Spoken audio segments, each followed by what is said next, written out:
Good afternoon / good morning. It's Steve Lookner from the Right Side Broadcasting Studios in Auburn, Alabama. This is the pre-show for the Sarah Sanders White House press briefing, which will be going live in about 39 minutes, 1:30 Eastern Time. It's 12:51 right now. And we will be covering it for you as we cover all of the White House press briefings. And then afterwards, we'll do a post-show where we'll talk about the press briefings. We're the only ones who do this, who do the pre-show and the post-show. You tell me who else does it. I don't know who does it besides us. And we do it for you. So thank you for joining us. And in the pre-show here, we're going to talk about some of the things that Sarah Sanders will be asked about. I'm sure it'll be very Comey heavy today, as it was yesterday. And while we're on the air, we'd love to get your thoughts about what Sarah Sanders is going to be asked about today. Your thoughts on the various big news stories going on. Obviously, the Comey thing and the search for a new FBI director. There have been a lot of different reports about who's on the short list for a new FBI director, and a lot of these reports are incompatible with each other. So, for example, some of them say Giuliani and Christie are on it, and some of them say Christie and Giuliani are not on it. So at this point, I just tweeted out, I'm not even listening to the reports anymore, because it's like they're literally inconsistent with each other. But who do you think might be on the short list? Who do you want to be the new FBI director? Let me know. There were also these hearings this morning in the Senate Senate Intelligence Committee, and acting FBI Director Andrew McCabe was testifying, along with Mike Pompeo, head of the CIA.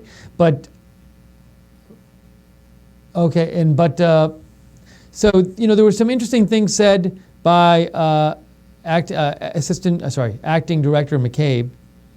And one thing I know that the CNN and MSNBC are focusing on with their big headlines are that it was the big headlines right after the hearing on CNN and MSNBC were acting Director McCabe contradicts Trump on Comey, because acting Director McCabe said that the majority of the FBI supported James Comey, and the President Trump had cited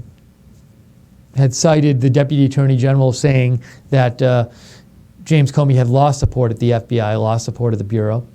But so they did this big headline, the MSNBC and CNN, on acting Director McCabe contradicts Trump on Comey. But they just as easily could have done a headline which is acting Director McCabe contradicts mainstream media on Comey, because McCabe was asked, are you aware of James Comey asking for more resources recently for the Russia investigation the FBI is doing, which the New York Times reported yesterday, and every mainstream media outlet was reporting in huge. Well, I don't know about Fox, but I know a lot of the mainstream media outlets are reporting in huge headlines and spent hours on CNN and MSNBC on this. And McCabe said he was not aware of this. He also said, I'll get you the exact words here that he said. He said, I strongly believe the Russia investigation is adequately resourced. And he also said, did I retweet it out? He also said, there has been no effort to impede our Russia investigation to date.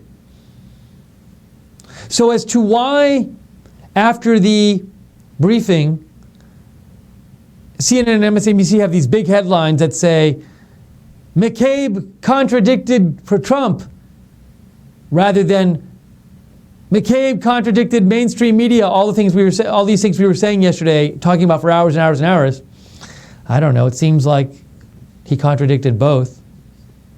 And one is just as important as the other, if not more important. So anyways,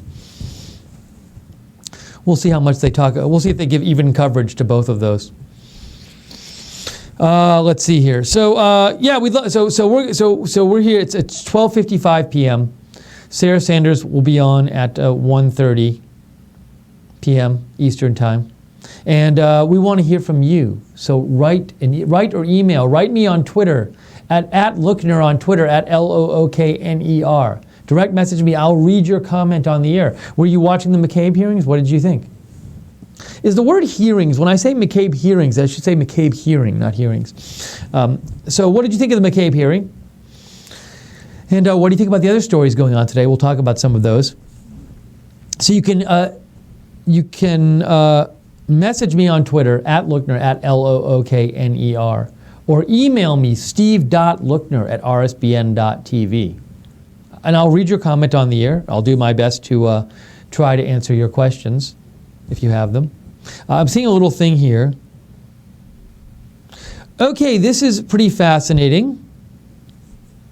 According to BNO News,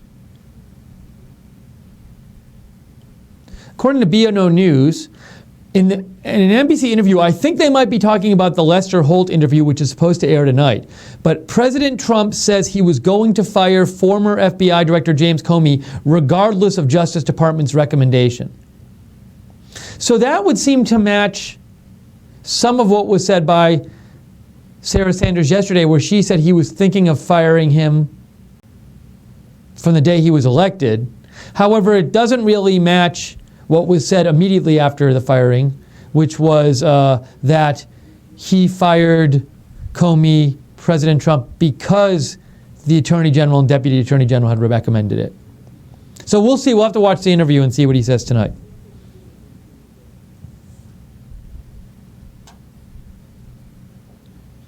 And let's see. So we might hear more sooner than that, because Jake Sherman reports NBC announces that Lester Holt is going to host a special report after he interviews Trump today. He was interviewing him about an hour ago. So I wonder if we'll hear more about this from Lester Holt before the actual interview airs. And this is from Dan Merrick on CNN. So we're getting these leaks out. I don't know if leaks is the right word. We're getting early information about what President Trump said in his interview to Lester Holt. According to Dan Merrick from CNN, President Trump said to Lester Holt about James Comey, "He is a showboat. He is a grandstander. The FBI has been in turmoil." So it sounds like President Trump had more to say in his interview with Lester Holt today about why he fired James Comey, and that interview will be airing, I believe, this evening.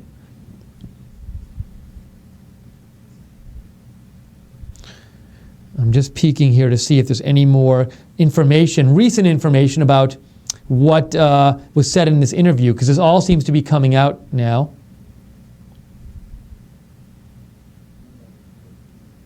Yep, thank you. That's good. Yeah, Jake, thank you, Jake, for reminding me. Jake reminded me he's able to put tweets on the screen, so in the future I will tell him. I'm just peeking here. Is this worth saying? I actually asked Comey. So this is another quote. Hey, Jake, if you go to Ali Vitali at ALIVITALI, you can put this tweet up. Although it might not, by the time I say it, I don't know if it's so big to put it up, but you can look it up. It's the one that says, according to Ali Vitali, Trump in the Lester Holt interview says, "I actually asked Comey, yes, I said, if it's possible, would you let me know, am I under investigation?" And he says, Comey said no. So we're hearing these different...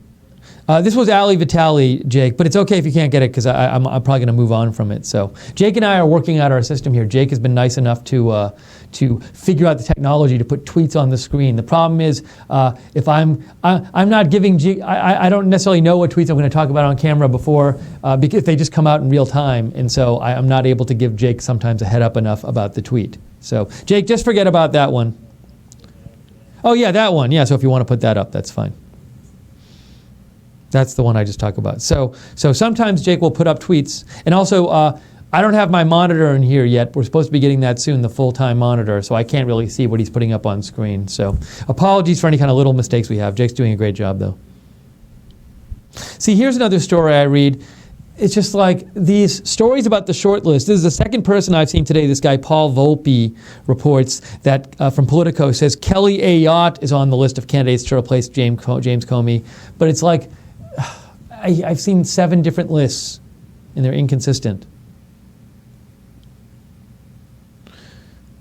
I'm just looking up to find more.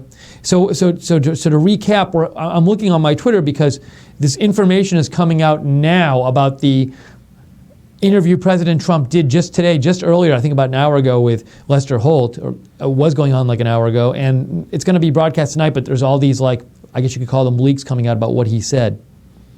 Matt Weiser from the Boston Globe report said President Trump in the interview said, "I know that I'm not under investigation. Me personally, I'm not under investigation." So would love to hear your comments about what's going on in the news, and also if you have any comments as I'm reading you these snippets from the Lester Holt interview that are being released now early before the interview's broadcast. If you have any thoughts on these, let me know. Write to me on Twitter at Lookner at Lookner, or email me steve.lookner at rsbn.tv.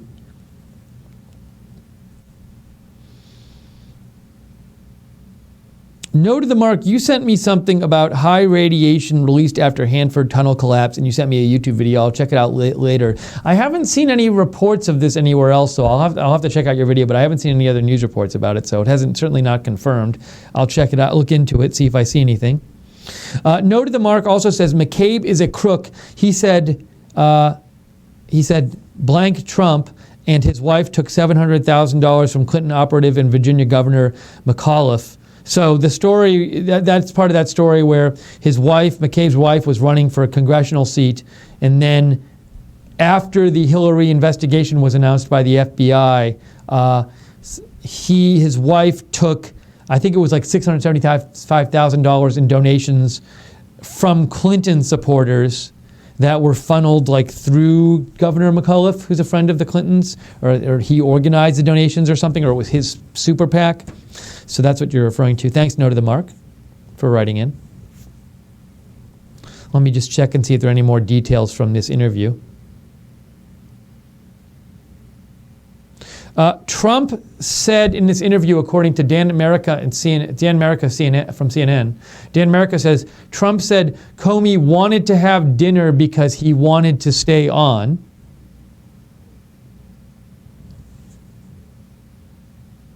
Trump also said, supposedly in this interview, hold on, let me see if I can find this. No, I can't find that anymore.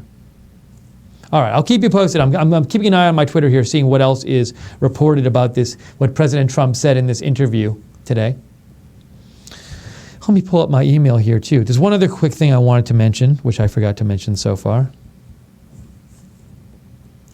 Are we caught up on email? No. I want to catch up on email. Ken Conway, you sent me a message. Ken Conway writes, as soon as my email comes up, I can read it, Ken. Oh, this email page. Will it ever stop driving me crazy? Maybe one day we'll have a different email page we can look at. Ken says, hey, Steve, I really like Sarah Sanders doing the press briefings. She throws some stuff back at the hostile fake stream media. Don't get me wrong, Sean is good too. He just needs a little more to get a little more proactive and fire back at them a bit.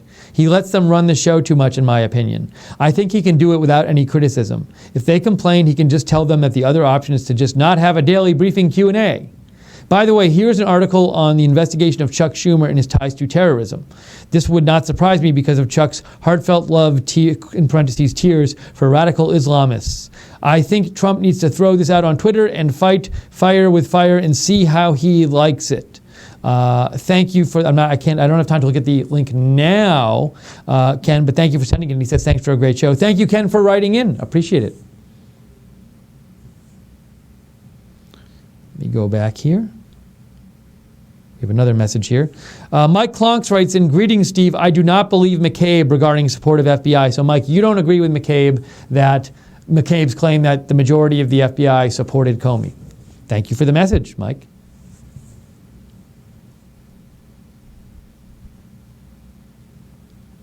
I'm looking to see if there was more information from this President Trump interview. So to summarize, again, some of the things that President Trump reportedly said in this interview today that is being reported by various people online. He said, I was going to fire Comey regardless of the recommendation of the Deputy Attorney General. And he said Comey wanted to have dinner with him because he wanted to stay on. He said he asked FBI Director James Comey several times if he was under investigation. And, I saw there's a more particular quote. Oh, is this this is actually, I have who posted this? Carl Quintanilla posted a bit of looks like a transcript of some of the NBC interview. And it says, Donald Trump, then during a phone call, he said it. And then during another phone call, he said it. So he said it once at dinner, and then he said it twice during phone calls. So Donald Trump in this interview claims that these are the 3 times James Comey purportedly said to Donald Trump that he wasn't under investigation. And Donald Trump says in the interview, then during a phone call he said it, and then during another phone call he said it. And Jake, if you want to look at this, the person who posted this is Carl Quint. Oh, you got it? Oh, you're so good, Jake. It's already up on the screen? Wow. Thank you, Jake. So Donald Trump says this is supposedly a transcript from some of the interview today.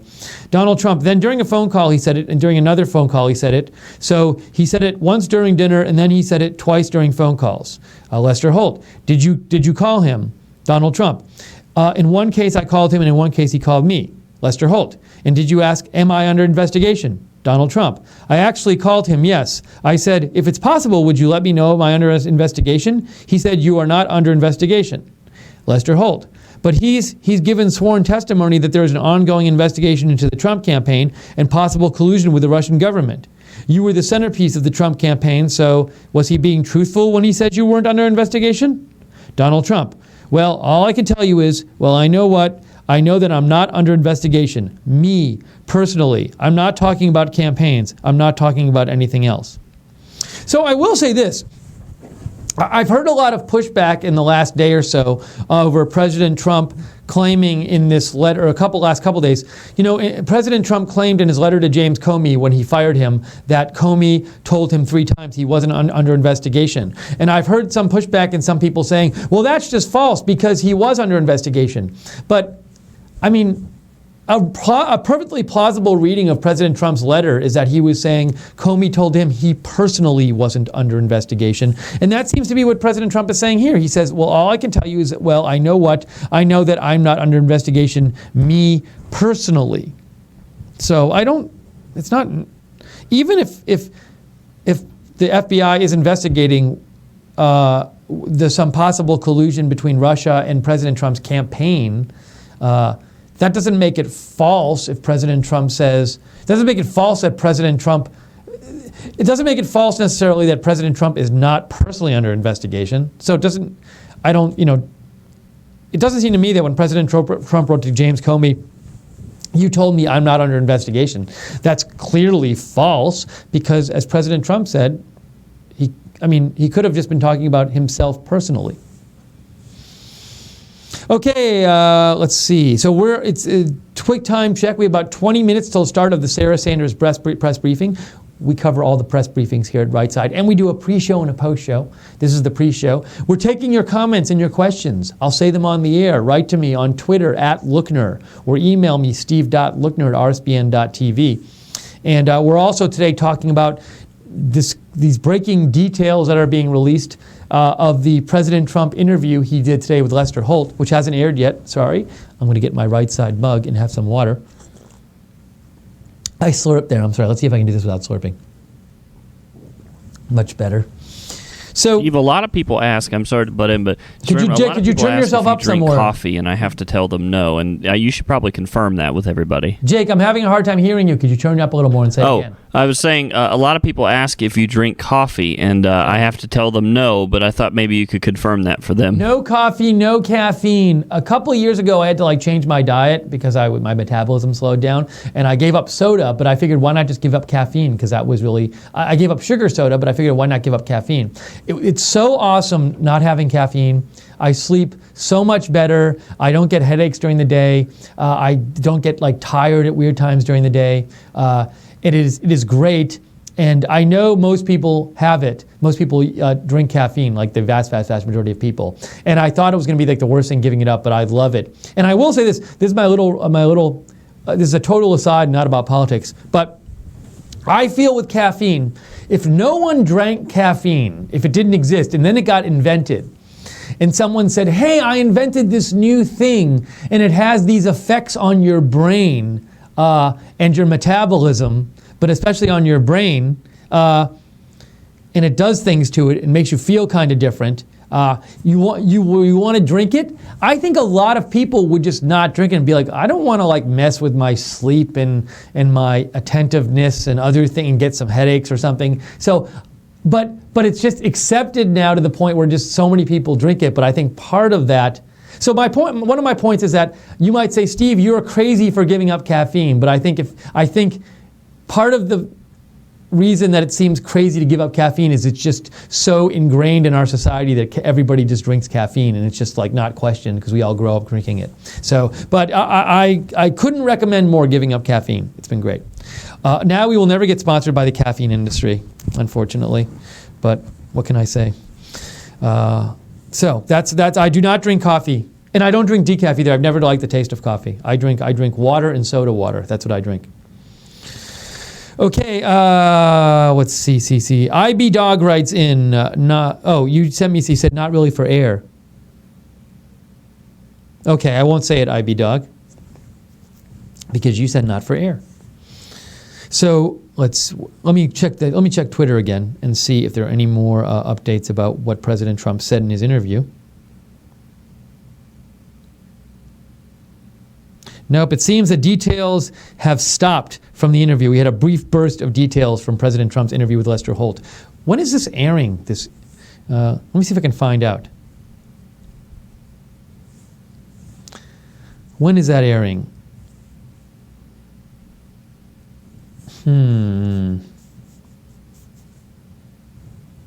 It says, maybe it's airing. So I just read that Lester Holt was going to do like some sort of, hold on. NBC might now release a clip as soon as the interview happens, so it's not certain now. I guess this interview was scheduled beforehand, before the Comey stuff happened, and then Comey got fired, and the interview still happened, and they were going to air it like tonight, but now that the Comey is such big news, they might air clips of it earlier. Steve, I have on President Trump's Twitter page, he has about a 2-minute video of clips of Democrats flip-flopping on Comey either being fired or on his decision being fired, and then people saying he should stay. I was wondering if you would be okay with me playing that. Sure. So Jake said he found a video clip that President Trump, did he post it today? Yesterday? About 17 hours ago. Oh, exactly. Go ahead. I'll tell you when it's ready. So Jake wanted to put on a video clip he's found on President Trump's Facebook page. President Trump had posted a video of Democrats flip-flopping on Comey. Correct, Jake? So, yeah, feel free to play it. So Jake's going to play that, and then Jake, just let me know when we're back.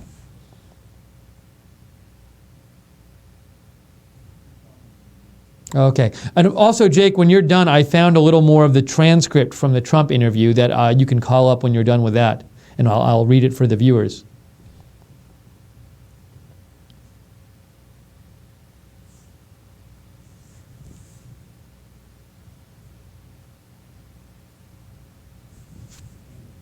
Okay.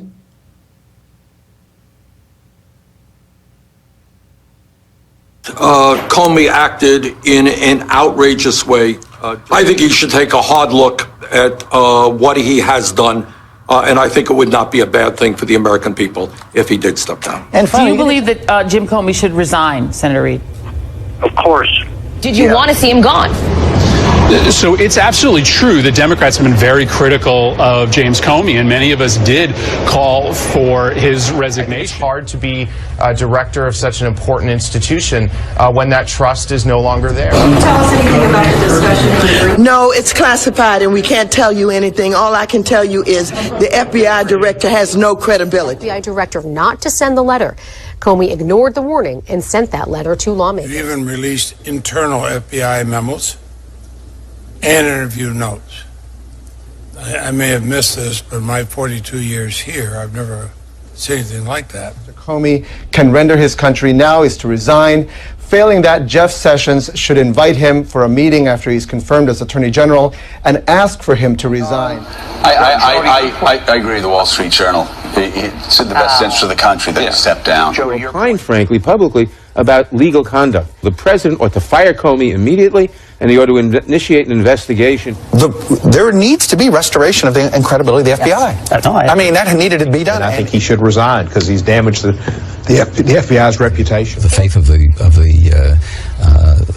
people of the FBI is somewhat shaken in their leadership, and I think the faith of the country is in the director of the FBI is somewhat perilous.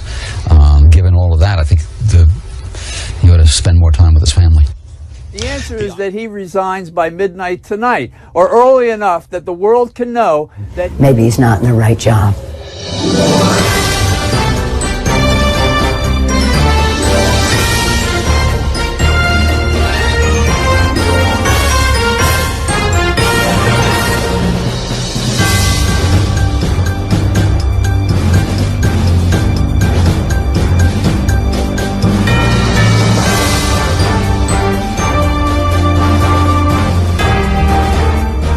Back? Jake, are we back? Hey, so that was a video that Jake played. That was from, thank you, Jake. That was from the President Trump's Facebook page. And in the meantime, there were some more people, wrote in some more comments I want to get to. Andres Caceres writes in, Sarah Huckabee Sanders said Comey lost the support of FBI. Under oath, McCabe said otherwise. She said something false, aware of it or not. Well, all I know, Andres, is that one of them said something false. I don't personally know who said it false. It can't be both true that he lost the support of the FBI and that most of the FBI supported him, but I don't personally know which one is which. I leave that to you guys to decide who you think is correct. Cat King says, do you feel that Trump will be able to stop suffering stop the suffering of our country because of economic collapse? So it sounds like you're asking me basically, Cat King, do you think President Trump will be able to make the economy better? Well, I think there are certainly certain things he's hoping to do that could improve the economy. I think, for example, if he lowers the corporate tax rate, I think that could help the economy. That would be good. I think there are certain regulations that are burdensome on companies. You know, Dodd-Frank is a bill which is really huge and puts a lot of regulatory burdens on companies. And there's especially, burdens on companies that are hard because when there's more regulations, there's a problem where like small businesses can't afford these big departments to deal with all these regulations. So I think a good choosing of certain regulations to get rid of, if you choose that wisely, that could help business. So, I think it's certainly possible. We'll see, what he can get through Congress, what he can get passed. He's kind of limited in terms of what he can just do through executive orders. So I think it'll be important to see what legislation he can get passed. But we'll see. We'll see. I know he wants to do it, Ket King. Thanks for writing in. Maga57 says, let's see. You say, wasn't it impeding the investigation into collusion by having Comey as director when he said over and over that there was none?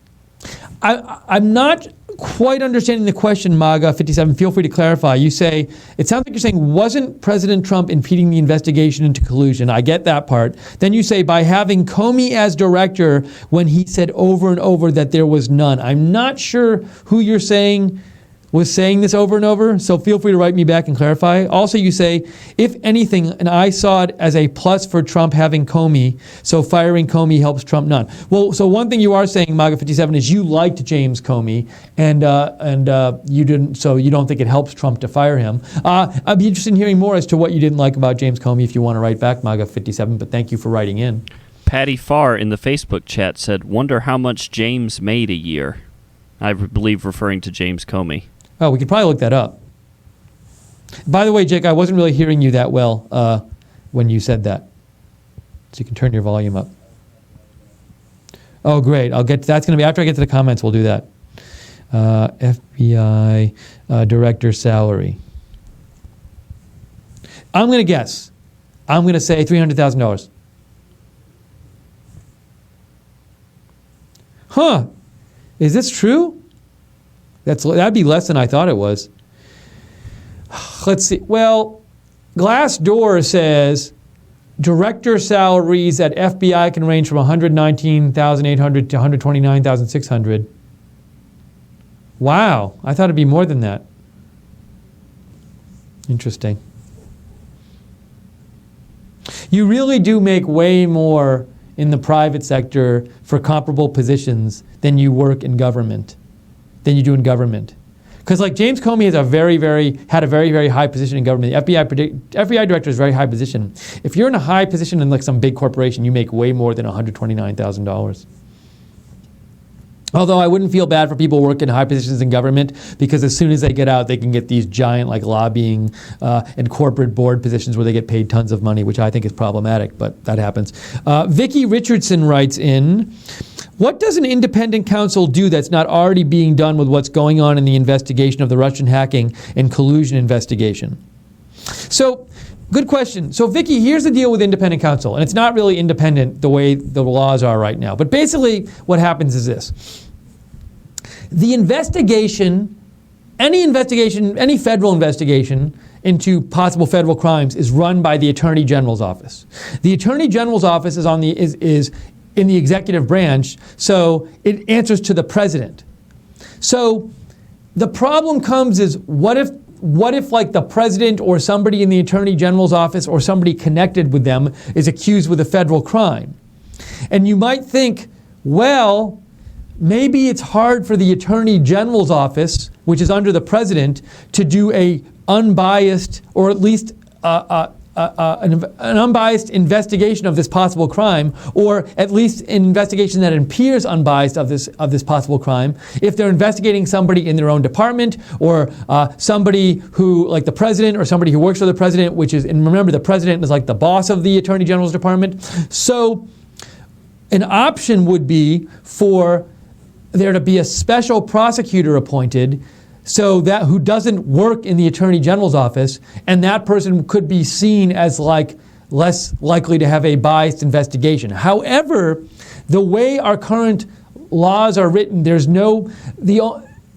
used to be a law that said like Congress can appoint an independent prosecutor, but that law expired. So if there was going to be a special prosecutor now, it would still be a person appointed by the Attorney General's office, but they wouldn't be somebody who worked in the office. And in theory, they try to get somebody with like a good bipartisan record who Americans could trust to do a neutral investigation.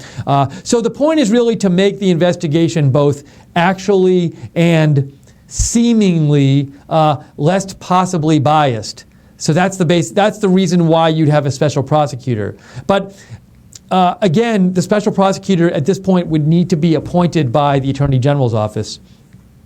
And if you want to know more about this situation right now we have with special prosecutors, I actually retweeted an article by Andrew McCarthy, I think from the National Review this morning, where he basically summarized the situation with special prosecutors. And it's very interesting. I didn't realize, I did some research on this yesterday, and I didn't realize that it used to be the case that there could be an independent prosecutor who was somebody not appointed by the executive branch to look into federal crimes, but that can't happen anymore. There's no law for that to happen, and the only special prosecutor that could be appointed would be somebody from that is appointed by the Attorney General's office. So, Vicky, that's my answer to your question. I hope that helped. SH7401 writes in, Comey has a net worth of $11 million. No to the Mark says, public sector higher-ups could care less about salary. They sell access and make millions. Salary is lunch money.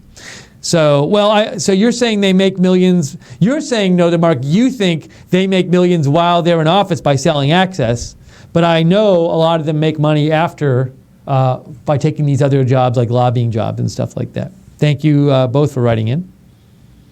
And I know we got another email here, a couple more emails. Hi to everybody again on Facebook watching today, or we're out on Facebook as well, and on YouTube. Thank you to the moderators for moderating the chats today, the chat on YouTube and the chat at rsbn.tv. And hello everybody in the chat room. If you enjoyed this coverage, we're the only ones who do a pre- and post-show for the Sean Spicer briefings. We hope you consider donating, because your donations keep us on the air. We are largely viewer-supported. We get a small amount of ad revenue from YouTube, but basically our funds come from viewers like you. So if you'd like to donate, you can either go to rsbn.tv/donate. That's rsbn.tv/donate. Or you can click on the $sign at the bottom of the chat room on YouTube. Click on the $sign at the bottom of the chat. That lets you donate. And if you do that, your name will pop up, and then Jake will tell me, or one of the moderators will tell me, hey, this person donated. I'll give you a shout out on the air. And also, if you want to get something in return for donating, you could set up a monthly donation and get some cool right side stuff in return, like this mug here, which I'm going to drink from right now, not coffee, water. If you want to get cool stuff like this in exchange for a donation, you can go to our Patreon site, which is www.patreon.com/RSBN, and Patreon is Patreon. We have about 4 minutes till the scheduled start of the Sarah Sanders briefing. We'll see if it starts on time, but we will go with the pre-show right up until then. We'll do the post-show after. And if during the briefing you have comments about the briefing, write to me at @Lookner on Twitter or steve.lookner@rsbn.tv on email, and let me know your comments, and I'll read them after the briefing. Let me get to your emails. John Dubbs says, when you asked Jake to turn up your earpiece because you couldn't hear him, he started talking louder to you. That was funny.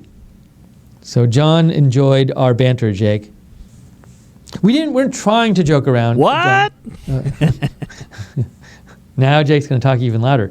The Flynn Tony writes in, hey Steve, why are we hearing so little about the Flynn unmasking? Are they still investigating? So, one report I'd seen, it's like who knows what really happened with this Comey stuff at this point, but one report I'd seen about something President Trump was upset about regarding James Comey was that he wasn't looking into leaking.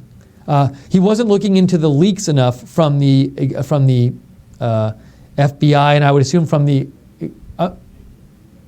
Okay. So we might go to the briefing very soon. So if I have to go right away, I'm sorry.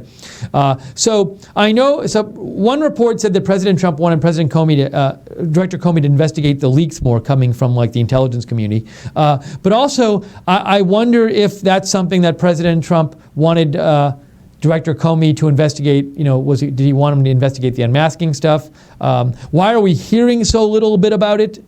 Okay, so we're not going to the briefing yet. We will as soon as it starts. So as to whether they're still investigating, like perhaps I'm guessing maybe people in the White House are investigating in terms of like whether the Attorney General's office or the FBI investigates. I'm not sure. I'm not aware of this. So I don't know whose purview that would fall under. Like, don't know who's responsible for investigating that and whether it's still happening. So I can't give you. I'm guessing President Trump would like to hear more about that. But the media isn't reporting on it that much, but I'm guessing President Trump would like to see them reporting more on it. So thank you for the question, Tony. That wasn't a great answer to your question. It wasn't that informative, but I don't have that much information to give you. Let's see here. Let me get back to your emails. A couple more messages here. Vicki Richardson says, you say, yes, it does, and I forget what you're saying. Yes, it does. Thank you. I'll check out the article you referred to. I forget what the yes, it does would be referring to, Vicki. I'm sorry. I can't remember what I was saying that would make you say, yes, it does. So my bad. But if you read maybe the article will answer. Oh, okay. And so thank you, Vicki, for writing. And David Jamerson just donated $10. Thank you so much, David. Really appreciate it. Donations like that are why we can be here bringing this coverage to you, and why we can cover breaking news, and why we can cover the Trump rallies. So thank you, David.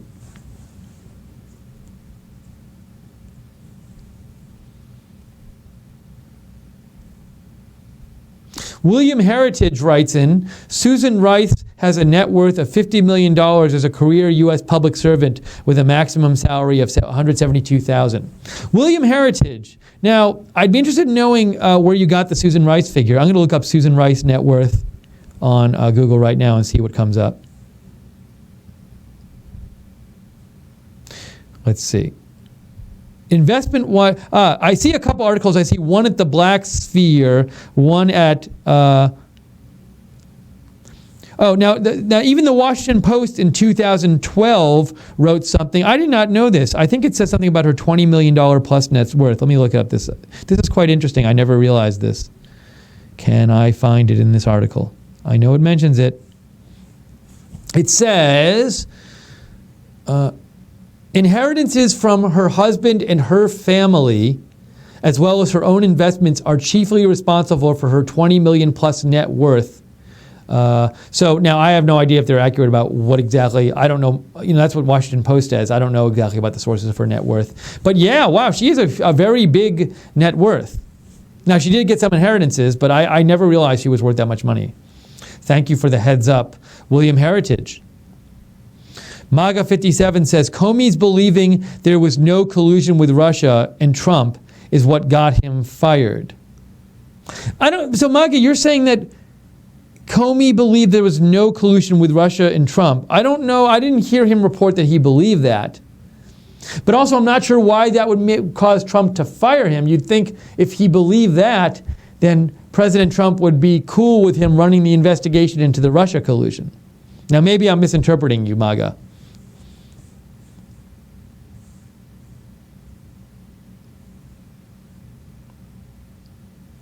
Let's see here. Okay, it's now 1:32 p.m. The briefing was supposed to start 2 minutes ago, but sometimes they start late. And so we'll bring it to you right as it starts. I just saw a tweet from Jack Posobiec. So Jack is a big conservative Twitter commentator, reporter, Twitter personality, and he has been in the briefings some days this week. And he said, overheard as I walked in, oh, look, fake news is here. Somebody said that in the briefing room about Jack Posobiec. Yeah, hold on one sec, Jake.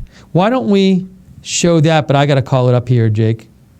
Yeah, so we found Brad Jaffe from NBC posted part of the President Trump interview with Lester Holt, a transcript of it. So I wanted to just read through some of that. So Jake, let me know when you have it posted there and we'll read through it. Okay, so this is between Lester Holt and Donald Trump. This was today. Lester Holt, he asked for the dinner. That's Comey it is. Donald Trump, a dinner was arranged. I think he asked for the dinner. And he wanted to stay on as FBI head. And I said, I'll consider and what happens. And we'll see what happens. And Trump also says, but we had a very nice dinner, and at the time he told me, you are not under investigation. Lester Holt, that was Donald Trump, which I knew anyway. Lester Holt. That was one meeting. What was it? What were the other two? Okay, we read through this other stuff before. That's part we read through before. So I won't read through that again. But just some of the comments from some of the transcript of the President Trump interview with Lester Holt. The video from that is supposed to be released later today.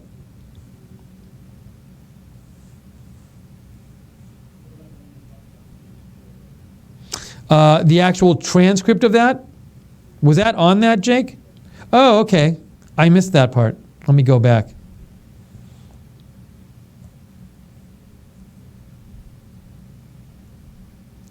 Where on there is the showboat thing?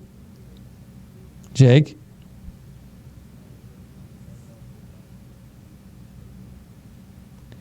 Oh, the thing is that I can't on my. Oh, you're saying on Brad Jaffe's? All right, I think you're saying, right, Jake? Or no? But in that one tweet, I am not able to see the showboat comment. So maybe you're looking at a different tweet than me. Oh, here it is. Oh, well, so is it part of a transcript, Jake, or is it just like a quote? Well, Jake and I'm sorry, Jake, I'm confusing you. My fault. So I know the quote was that he called Comey a showboat, a grandstander, but I don't, for whatever reason, Jake, I'll have to look at it later. I can't get the part of the transcript that you're able to get out there. Sure, yes. Okay, so Donald Trump. Look, he's a showboat. He's a grandstander. The FBI has been in turmoil. You know that. I know that. Everybody knows that. You take a look at the FBI a year ago, it was in virtual turmoil. Less than a year ago, it hasn't recovered from that.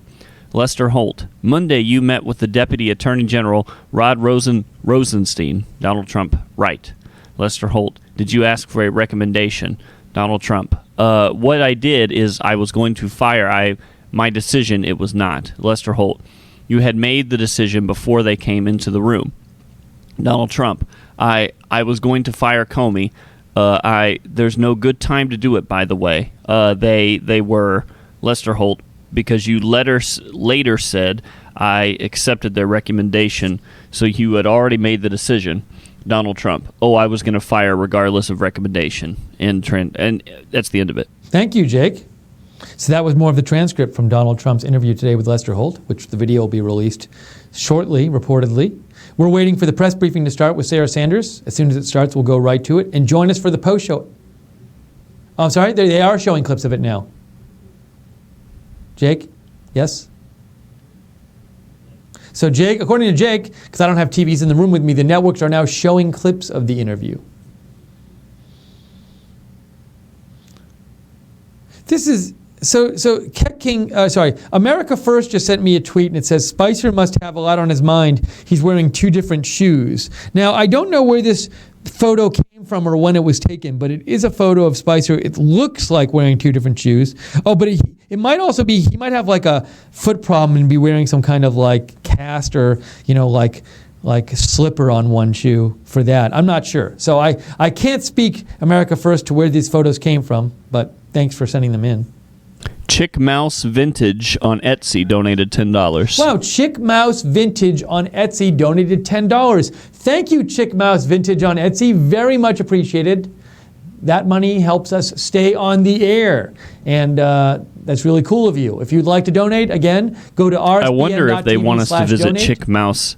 I wonder if they want us to visit Chick Mouse Vintage on Etsy.com. No, I think they might want to. So if anybody wants to, go to Chick Mouse Vintage at Etsy on Etsy.com. But if you want to donate, go to rsbn.tv/donate, or you can donate on the YouTube page. If you're watching the video on YouTube, next to the video is a chat. There's a $sign at the bottom of the chat. You can just click that $sign.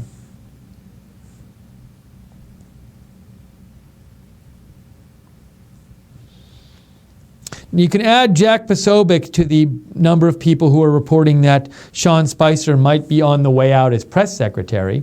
And I'd seen reports about this last night. And let me say this. I wouldn't be surprised if this happened, given that Sarah Sanders has been on the air doing a number of press briefings lately. But, I don't think if Sean Spicer, let's just say President Trump changes press secretaries. I don't think that necessarily is an admission that Spicer was doing a bad job or that, President Trump messed up somehow. I mean, when the president's got to pick somebody to be the press secretary, and President Trump couldn't tell in advance how the briefings were going to go and what kind of questions he was going to be asked and what kind of news stories there were going to be, and maybe he thought Sean Spicer was the best person to have at the beginning, but now that his presidency is at a different stage, he thinks somebody else should be in there.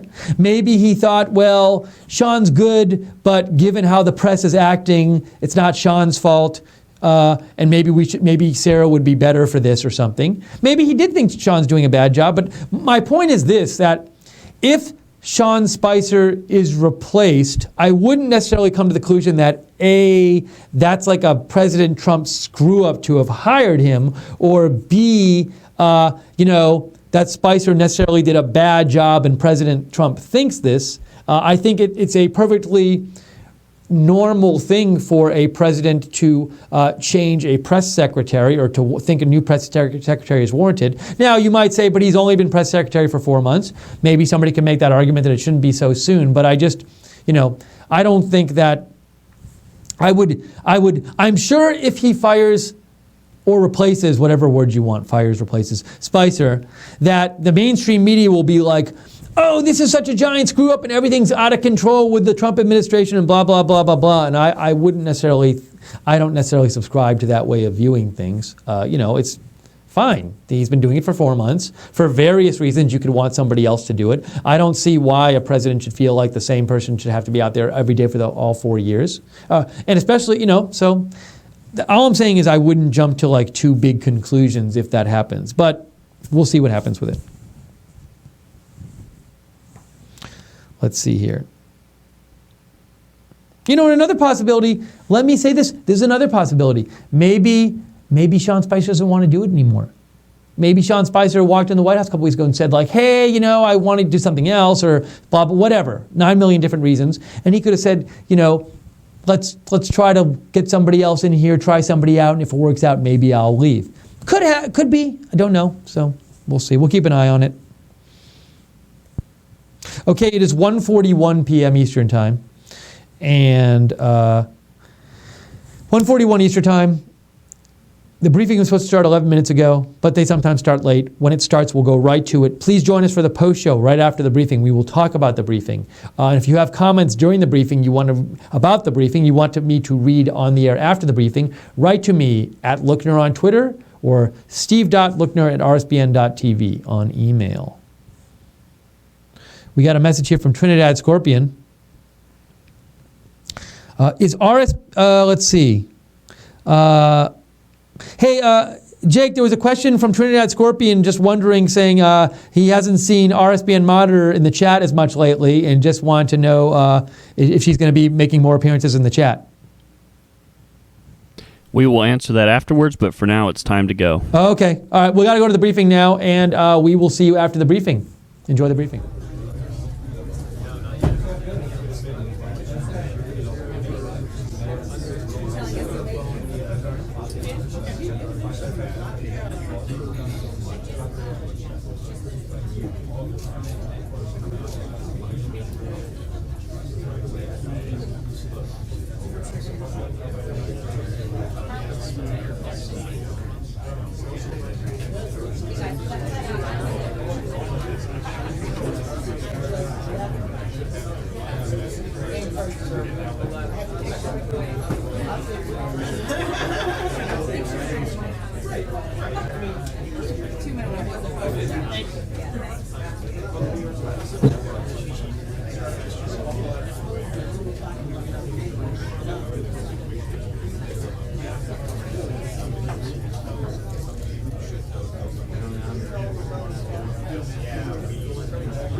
Another light crowd today. Good afternoon.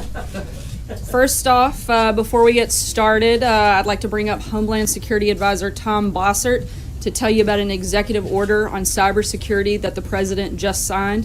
He'll take a few of your questions, and respectfully, I ask that you keep your questions for him on the topic of the executive order. And don't worry, I'll come back and answer all of the rest of your pressing questions as soon as he wraps up. So with that, I'll turn it over to Tom. Thanks. Thank you, Sarah. Thank you very much for your time. A couple of things positive to report today, and the first is that President Trump, about an hour ago, signed an executive order on cybersecurity. And that executive order, among other things, is going to keep his promise that he has made to the American people to keep America safe, including in cyberspace. I'd like to do a few things. I'll promise you that we distribute the executive order, but if I could, I'll preview the executive order for you, walk you through its three primary sections, some of its wave tops, and then take your questions. Among other things, at least as an observation from me, I think the trend is going in the wrong direction in cyberspace, and it's time to stop that trend and reverse it on behalf of the American people. We've seen increasing attacks from allies, adversaries, primarily nation states, but also non-nation state actors, and sitting by and doing nothing is no longer an option. So President Trump's action today is a very heartening one. There are three sections. They're in priority order in a sense. The first priority for the president and for now our federal government is protecting our federal networks. I think it's important to start by explaining that we operate those federal networks on behalf of the American people, and they often contain the American people's information and data. So not defending them is no longer an option. We've seen past hacks and past efforts that have succeeded, and we need to do everything we can to prevent that from happening in the future. So a few things on federal networks. We have practiced one thing and preached another. It's time for us now, and the president today has directed his departments and agencies to implement the NIST framework. It's a risk reduction framework. It is something that we have asked the private sector to implement and not forced upon ourselves. From this point forward, departments and agencies shall practice what we preach and implement that same NIST framework for risk management and risk reduction. Second, I think of note point in protecting our federal networks is that we spend a lot of time and inordinate money protecting antiquated and outdated systems. We saw that with the OPM hack and other things. From this point forward, the president has issued a preference from today forward in federal procurement on federal IT for shared services. We've got to move to the cloud and try to protect ourselves instead of fracturing our security posture. Third point I'd make is that the executive order directs all its departments and agency heads to continue its key roles, but it also centralizes risk so that we view our federal IT as one enterprise network. If we don't do so, we will not be able to adequately understand what risk exists and how to mitigate it.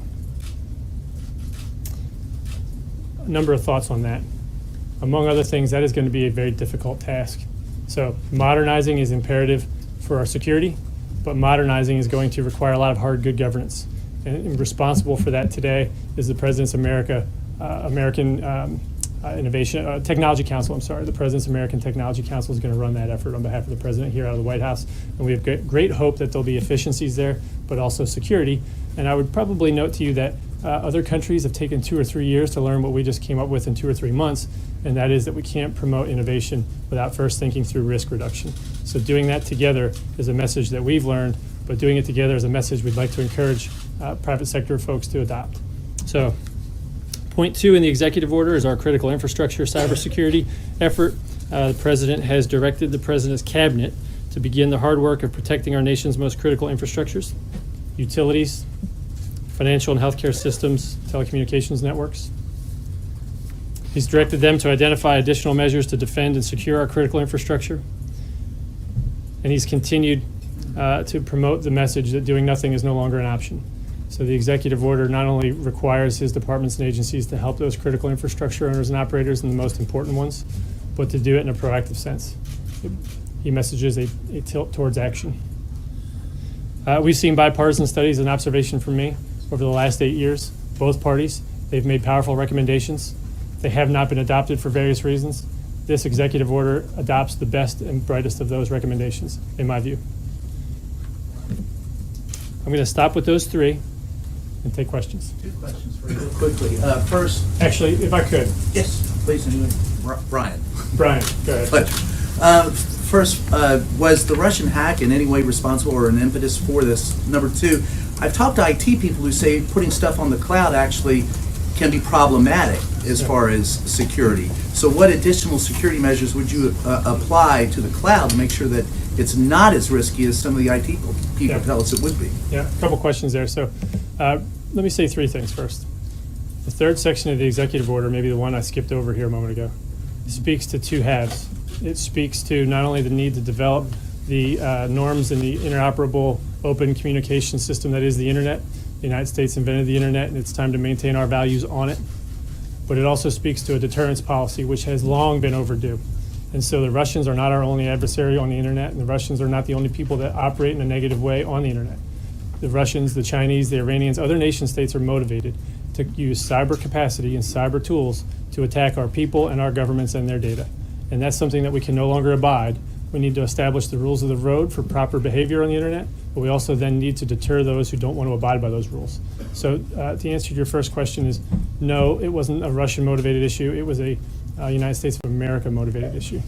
And the second question about the cloud and security on the cloud. IT people say if we don't move to shared services, we have 190 agencies that are all trying to develop their own defenses against advanced protection and collection efforts.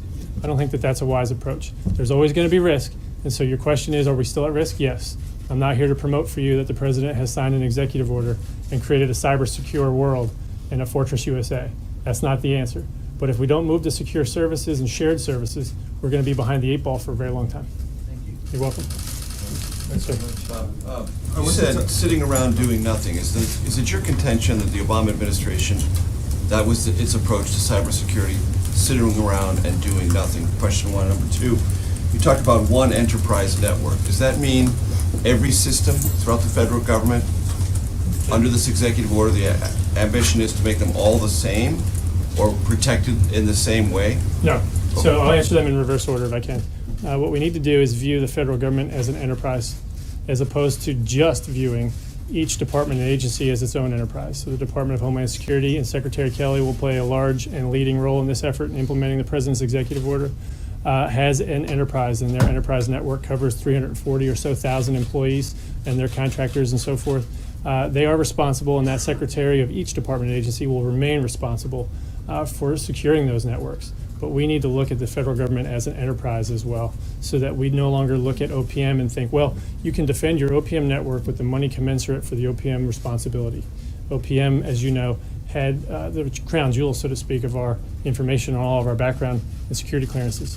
So what we'd like to do is look at that and say that is a very high risk, high cost for us to bear. Maybe we should look at this as an enterprise and put collectively more information in protecting them than we would otherwise put into OPM, looking at their relevant importance to the entire enterprise. No, not just their budget, but based on what they do. So each department and agency has a responsibility to protect its own networks, but they now have a responsibility to identify their risk to the White House, to the president, so that we can look at what they've done, and just as importantly, what risk they know they're accepting, but not mitigating. There's a lot of identified risk, but there's also a lot of identified and not remediated risk. So that mitigation strategy is going to have to come through a centralized place. We've seen other countries, Israel and others, adopt a centralized view of risk management and risk acceptance decisions. So that's the answer to your question. The second question, though, maybe is that doing nothing? Yeah. So was that the previous administration's approach from your vantage point? Yeah. No, I think that the observation is that we have not done the basic block and tackling, right? Of thinking of the internet as something that the American people benefit from.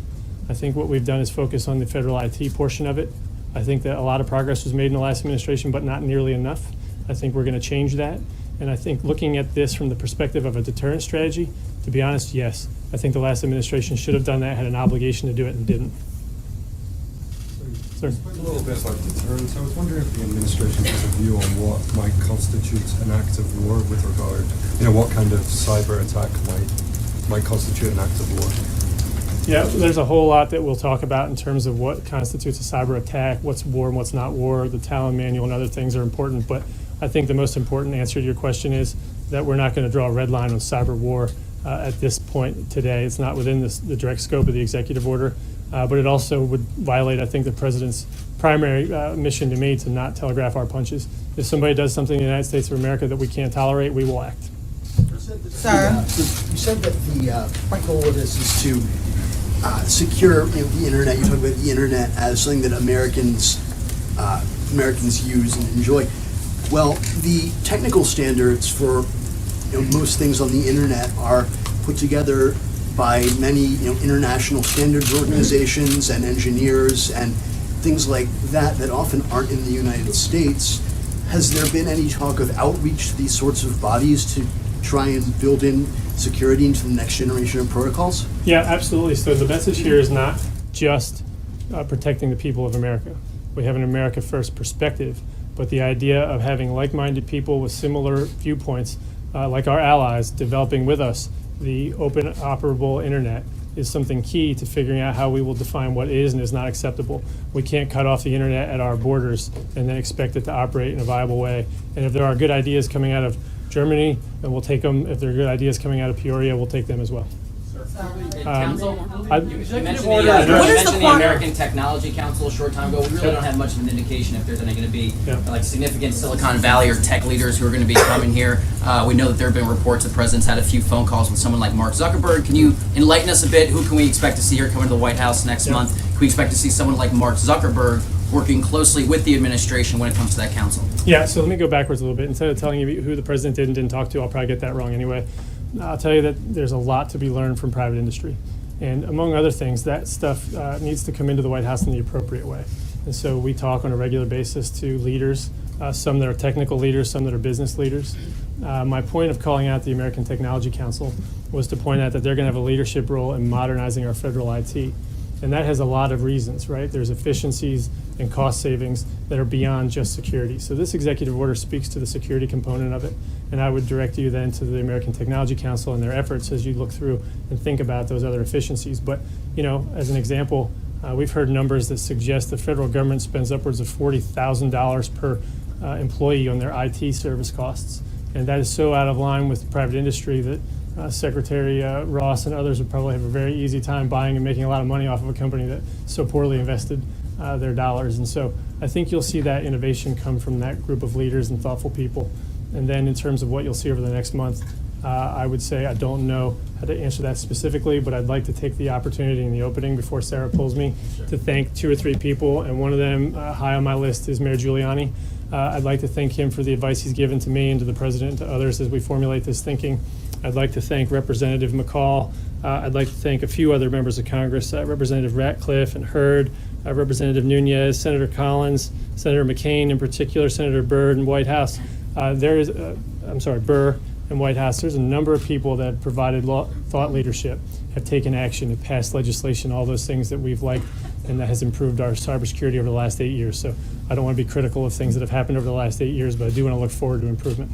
As you go forward, sir, could you tell a former Obama administration official who dealt with other countries and other entities in other countries, he said that there were tens of thousands of attempts to hack into government systems daily.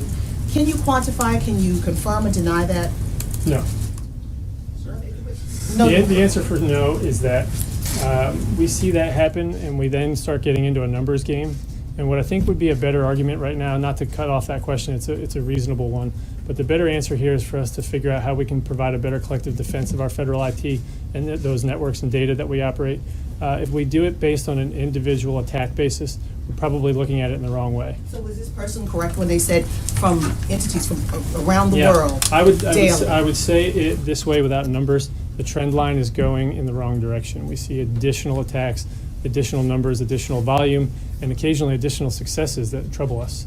And that's the best way I can quantify that for you today. Yeah, you're welcome. Thank you. You want to pull me off? Can you just say why the cybersecurity order was delayed? This was going to come out one day early in the administration, and there had been a lot of talk about concern from Silicon Valley and tech leaders with the direction that it was going in. So do you have some sense of the kind of support that this order has, support or not, from the tech world? I want to answer you and even reject part of your question if I can, right? And I think that'll be clarifying. So first, I'll reject one part of your question. So we did see some concerns, but I don't think that they remain, and I'll look forward to their response after they read the president's executive order today.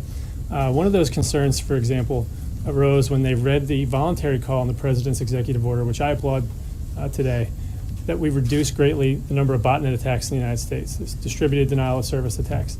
That's going to require voluntary cooperation among all the different owners and operators of different privately held companies, from service providers to manufacturers of goods. And those things are going to have to happen voluntarily. What the president calls for is for the government to provide the basis for that coordination. Without defining who's in and who's out, it's a voluntary operation. But we know that they have the technical capacity, if they have the will, to come together on behalf of the American people and reduce those botnets dramatically. And the president's calling for them to do that. He's asking for his Secretary of Homeland Security and Secretary of Commerce to facilitate that. And what we thought we saw was reflections of a concern that there would be a compulsion. And I think that that's something that I can put the rest today. And that's why I poked on your question a little bit. But then if I could, the broader question of delay, I don't really much take that either. I think sometimes we've been criticized for doing things too quickly. And now maybe we're being criticized for doing things too slowly. So maybe I'm right in the middle of the sweet spot, I would argue. But I think the president has hit this timing perfectly, and I'll tell you 3 reasons why. One of the block and tackle things that he directed us to do before the executive order was to get the money right.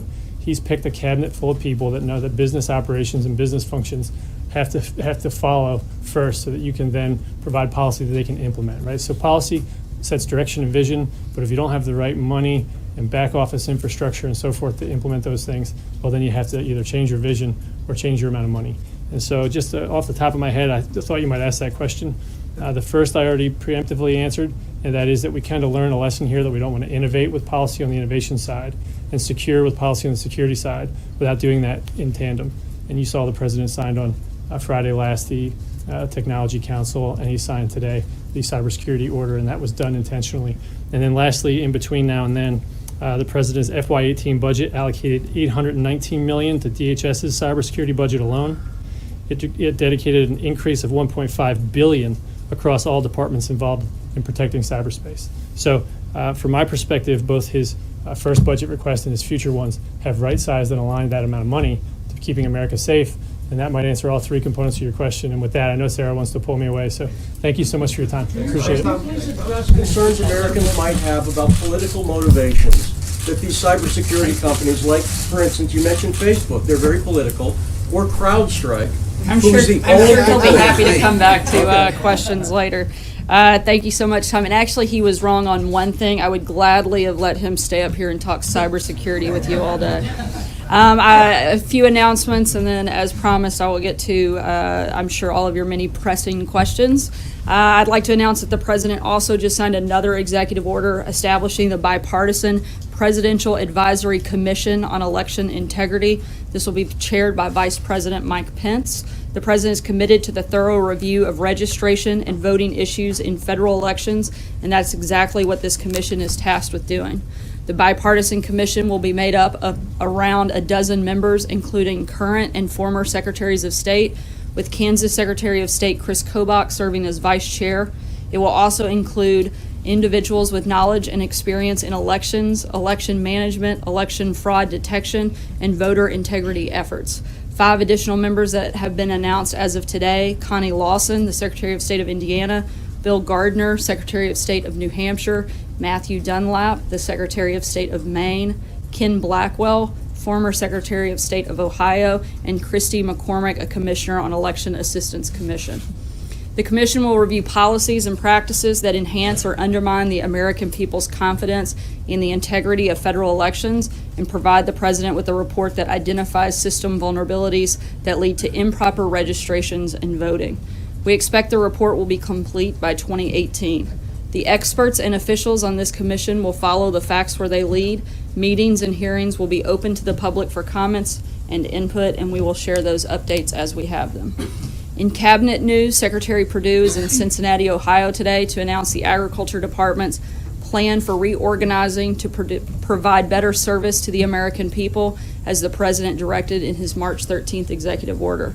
With the barges of the Ohio River behind him, many of which contain products that are beginning a journey that will ultimately take them to markets overseas, Secretary Perdue will announce a new mission area for trade and foreign agriculture affairs, recognizing the growing importance of international trade to the agriculture sector of the economy. United States Immigration and Customs Enforcement will hold a press conference at 2:15 today, probably not too far away, to announce the results of a highly successful recent gang surge operation.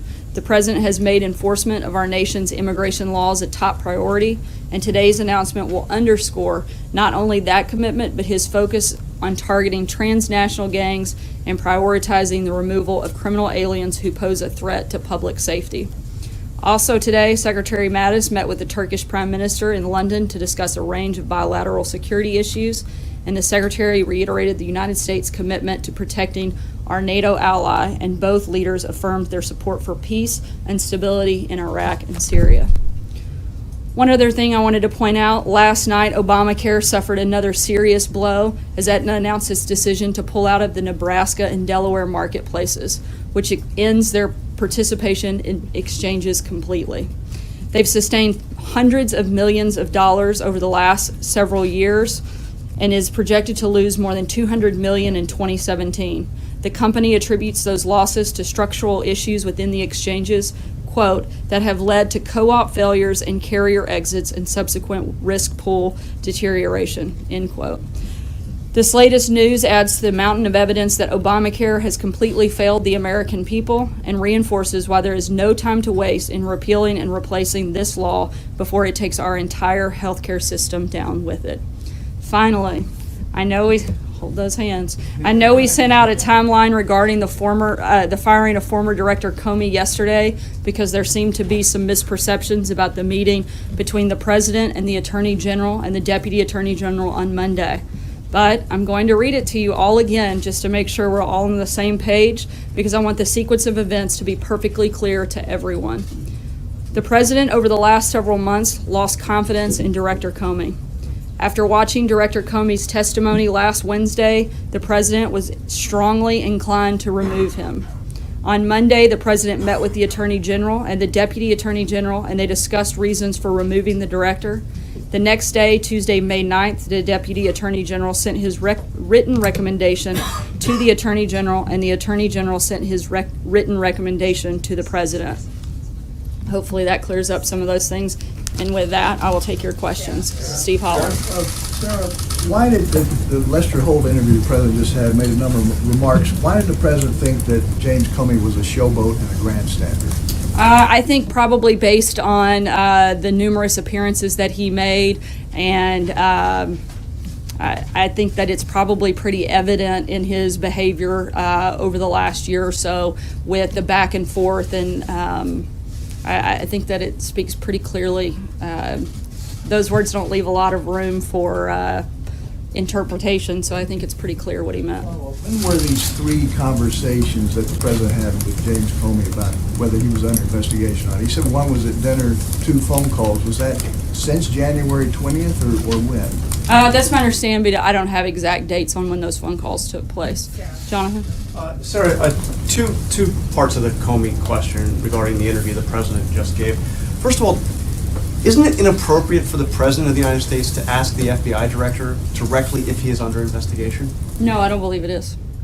One of these conversations, the President said, happened at a dinner where the FBI Director, according to the President, was asking to stay on as FBI Director. Don't you see how that's a conflict of interest? The FBI Director is saying he wants to keep his job, and the President is asking whether or not he is under investigation. I don't see that as a conflict of interest, and neither do the many legal scholars and others that have been commenting on it for the last hour. So no, I don't see that as an issue. Sarah, the other thing I want to ask you about is, I asked you directly yesterday. Three, I think, yeah. This different subject related to Comey. I asked you directly yesterday if the President had already decided to fire James Comey when he met with the Deputy Attorney General and Attorney General. And you said no. Also, the Vice President of the United States said directly that the President acted to take the recommendation of the Deputy Attorney General to remove the FBI Director. Sean Spicer said directly it was all him, meaning the Deputy Attorney General. Now we learn from the president directly that he had already decided to fire James Comey. So why were so many people giving answers that just weren't correct? Were you guys in the dark? Was the vice president misled again, as happened with I know you'd love with to the report that we were misled and we want to you gave create. answers that weren't true. Hold on, Jonathan. I let you finish and read off every single one of those statements. So unless you want to trade places, I think it's my turn now. I think it's pretty simple. I hadn't had a chance to have the conversation directly with the president to say. I'd had several conversations with him, but I didn't ask that question directly. Had you already made that decision? I went off of the information that I had when I answered your question. I've since had the conversation with him right before I walked on today, and he laid it out very clearly. He had already made that decision.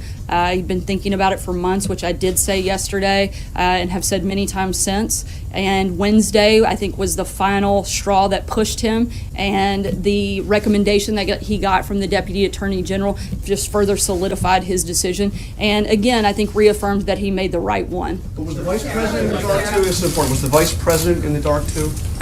Nobody was in the dark, Jonathan. You want to create this false narrative. If we want to talk about contradicting statements and people that were maybe in the dark, how about the Democrats? Let's read a few of them.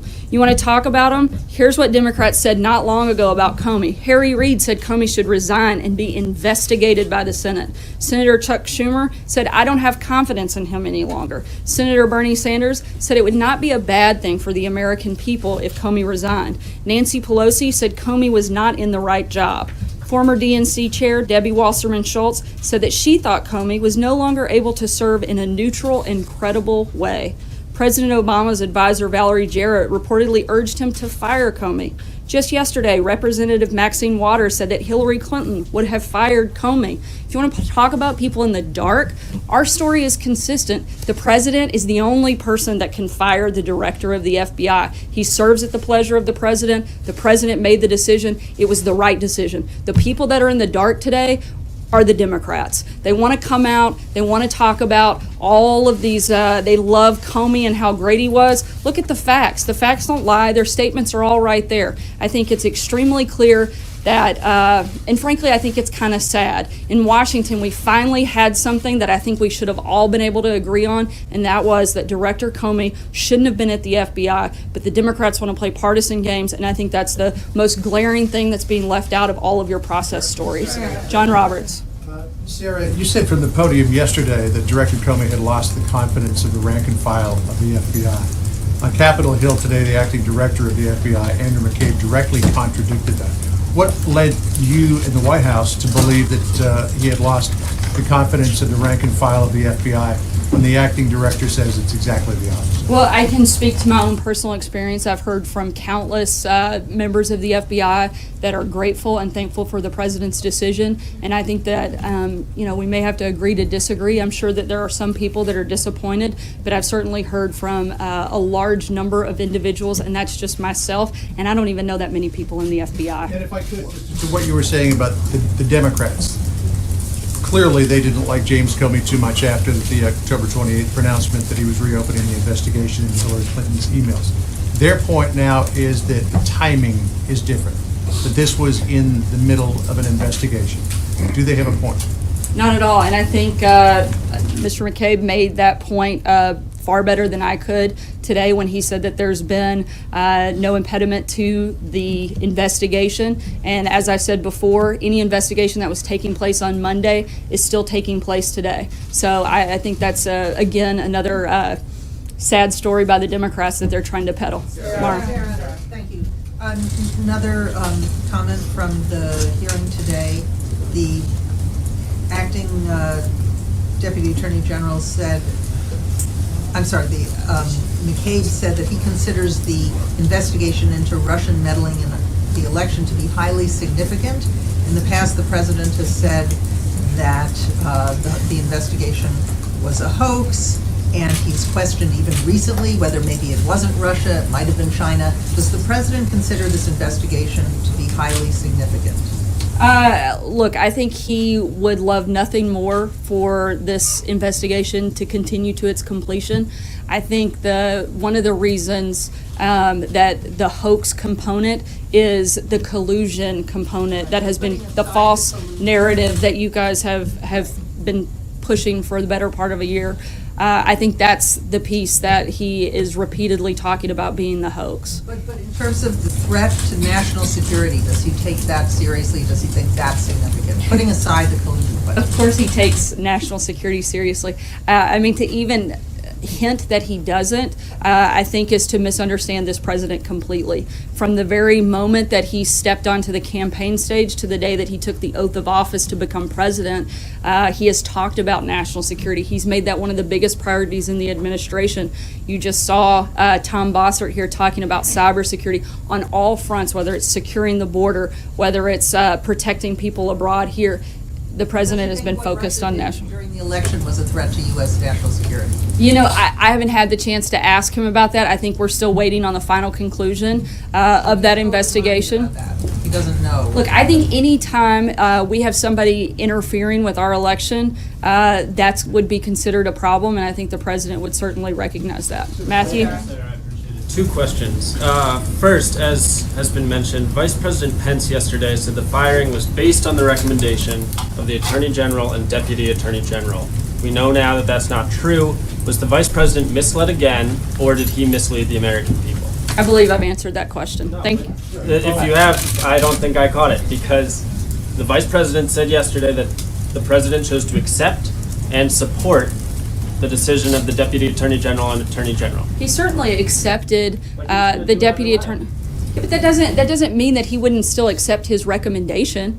I mean, they're on the same page. Like, why are we arguing about the semantics of whether or not he accepted it? They agreed. I mean, I'm not sure how he didn't accept the Deputy Attorney General's recommendation when they agreed with one another. So if I may just switch topics slightly. If the president knew he was going to do this, why ask for those memos to begin with? Why not just fire Comey? Why have these memos put out and then explain that he did it because of the memos, but then say that he was going to do it either way? I'm confused as to why we even got those memos. Look, I think he wanted to get the feedback from the Deputy Attorney General, who the director of the FBI reports to. Again, it further solidified the decision that he had made.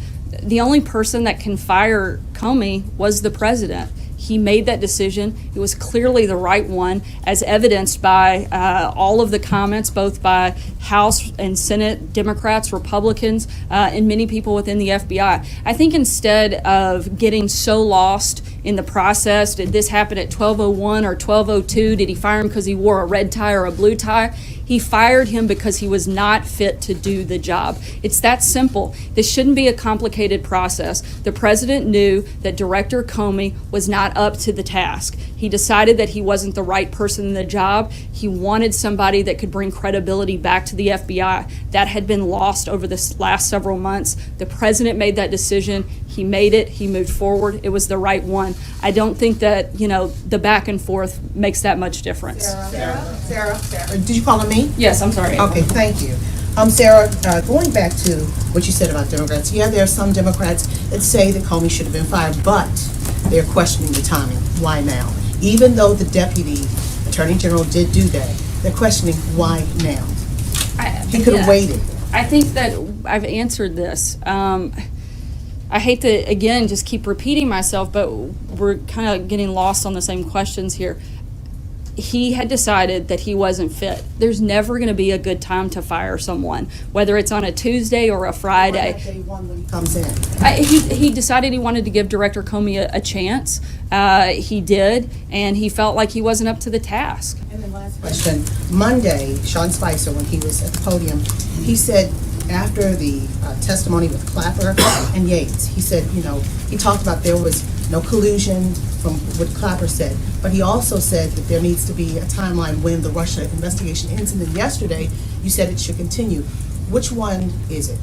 Should it continue or should it end? Because Spicer said the president wanted it to end Monday, and now yesterday you said it should continue. I mean, I'm just trying to find out which one it is. I've said that we want it to come to its completion. We want it to continue until it is finished, which we would like to happen soon, so that we can focus on the things that we think most Americans, frankly, care a whole lot more about. I think the people in this room are obsessed with this story a lot more than the people that we talk to and we hear from every day. We'd like to be focused on the problems that they have. That's the point, is we'd love for this to be completed, but we also want it to be completed with integrity. And I think that was one of the other reasons, frankly, that I think that the decision the president made was the right one, because I think it adds credibility and integrity back to the FBI, where a lot of people, frankly, were questioning it. Sarah. Go ahead, Steve. We now know the president fired the FBI director with more than 6 years left on his tenure term because he was a showboat, a grandstander.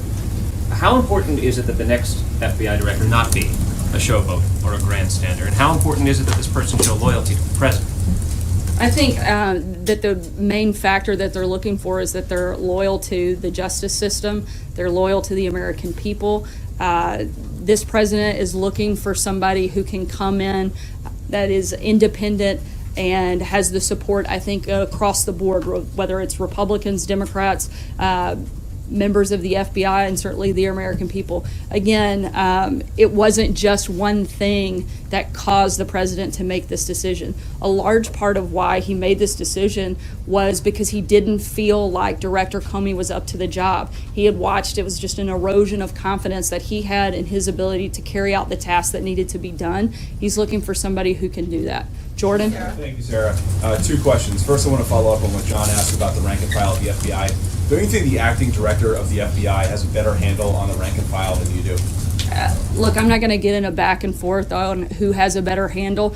Again, I've heard from multiple individuals that are very happy about the president's decision, and I know that it was the right one. I believe that most of the people that we've talked to also believe it was the right decision to make. I want to also ask about the meeting yesterday between President Trump and the Russian foreign minister.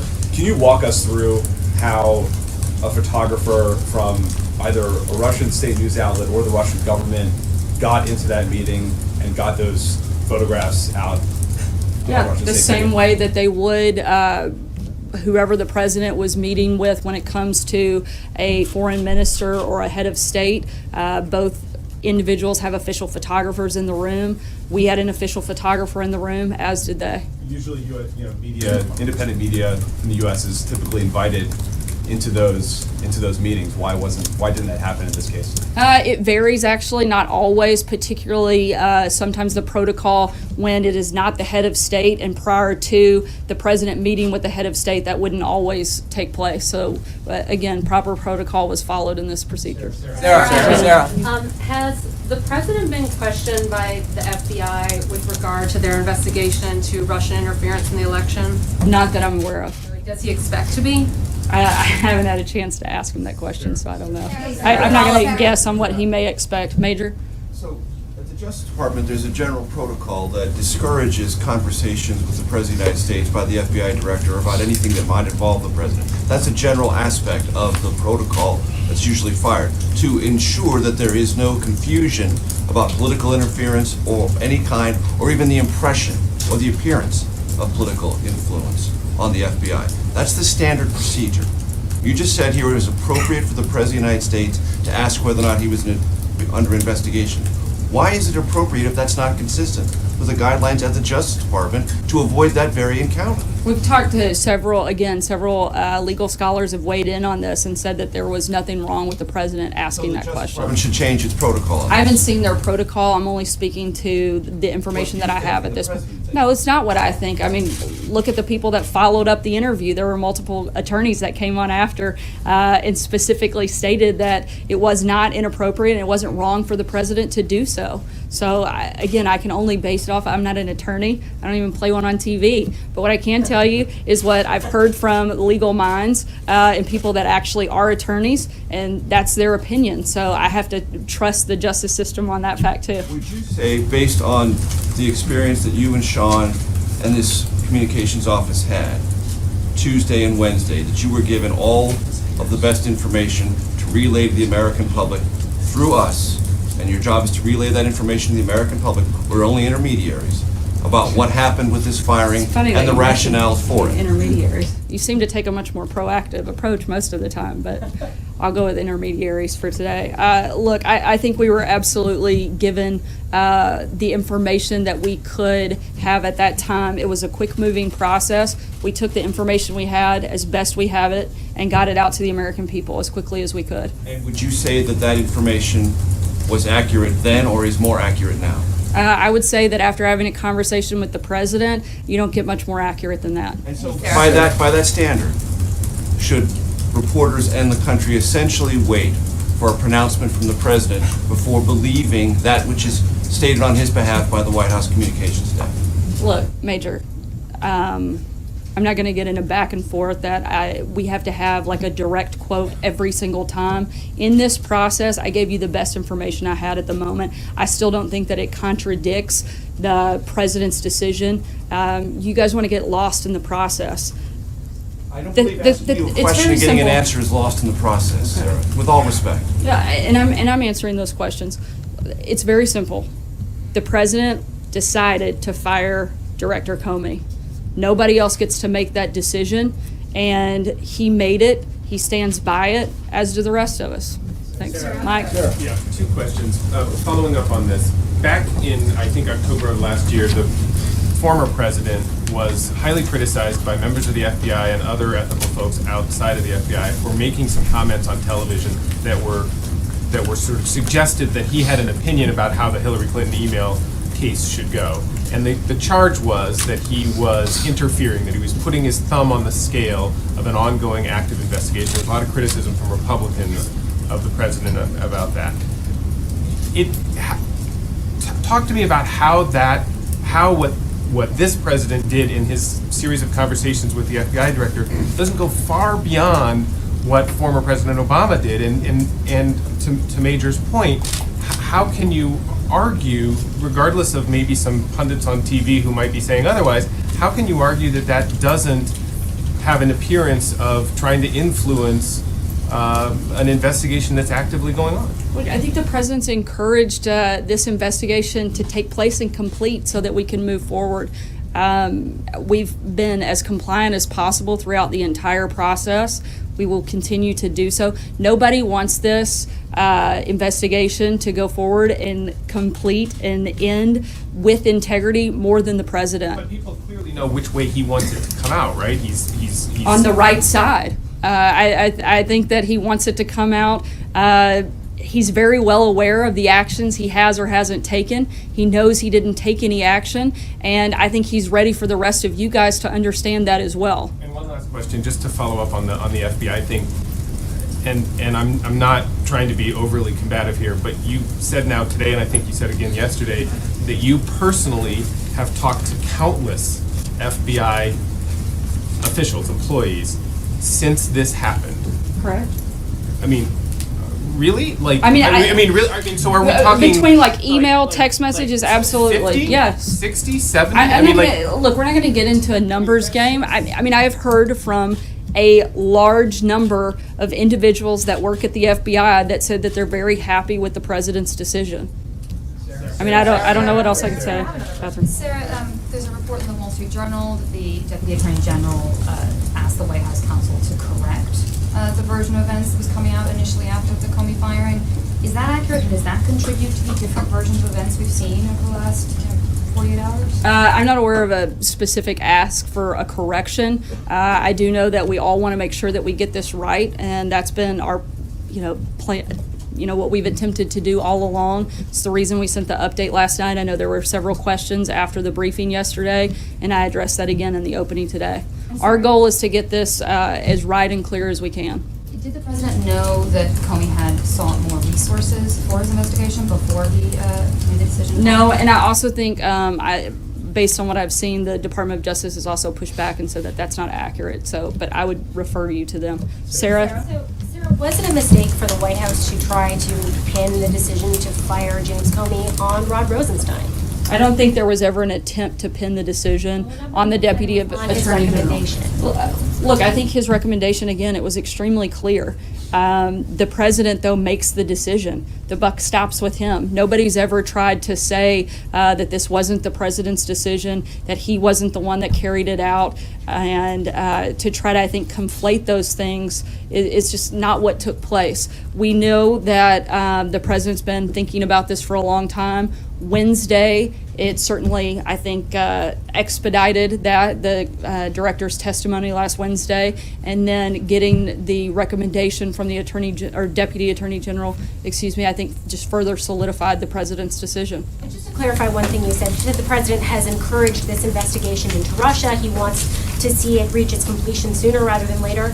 How has he encouraged it if he just fired the man who was overseeing the Russian investigation? There are multiple people that are part of this, and it's not just the FBI. You've got the House committee, the Senate committee. Look, again, the point is, we want this to come to its conclusion. We want it to come to its conclusion with integrity, and we think that we've actually, by removing Director Comey, taken steps to make that happen. Thanks so much, guys. You said you'd answer all of them. Speaking of integrity, why not have an independent investigation? Welcome back. This is the post show for the Sarah Sanders White House press briefing. I'm Steve Lookner here at Right Side Broadcasting Studios.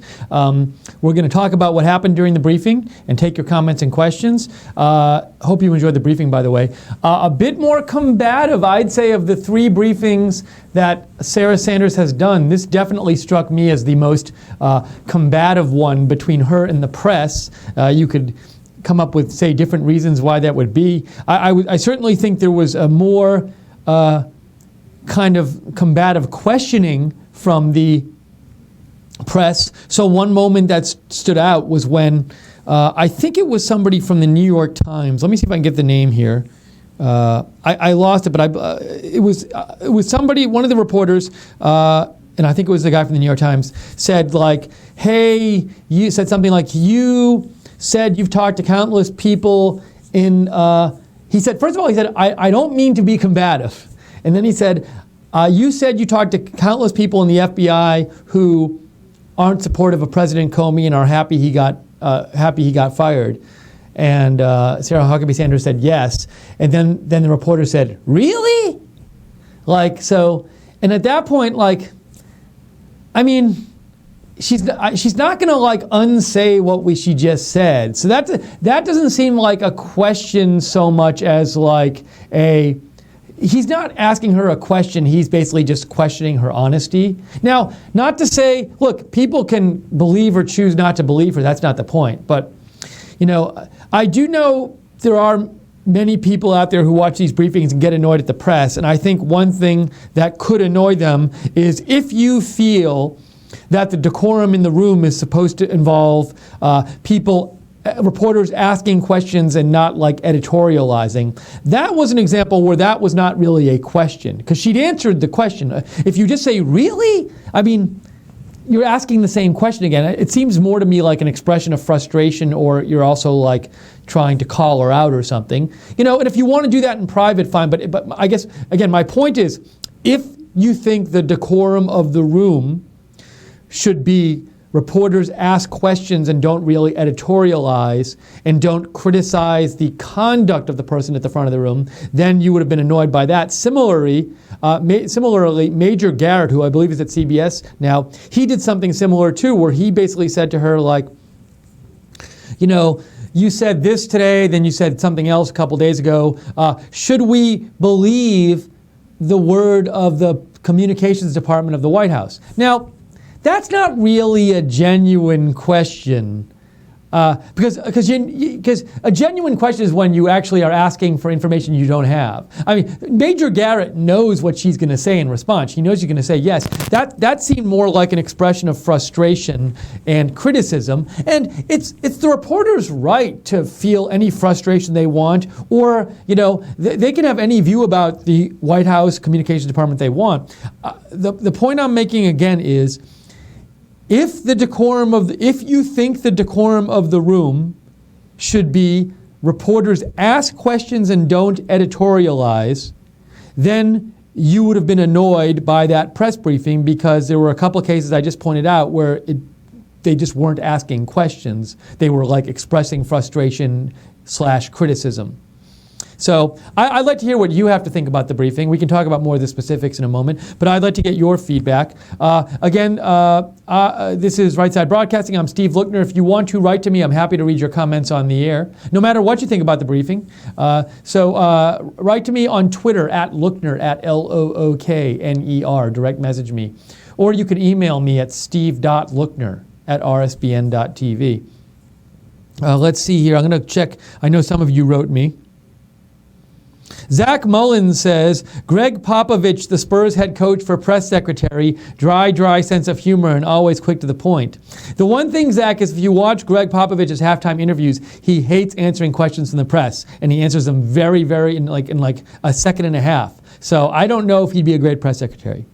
Val, he's my prez, says, do you believe Comey is the clog of the swamp drain? So I think what you're asking, Val, is like, do I think that firing Comey is part of, as you call it, draining the swamp? Well, it's possible to me that President Trump saw Comey as a holdover, and President Trump, when he says drain the swamp, if you interpret him as meaning like, I don't like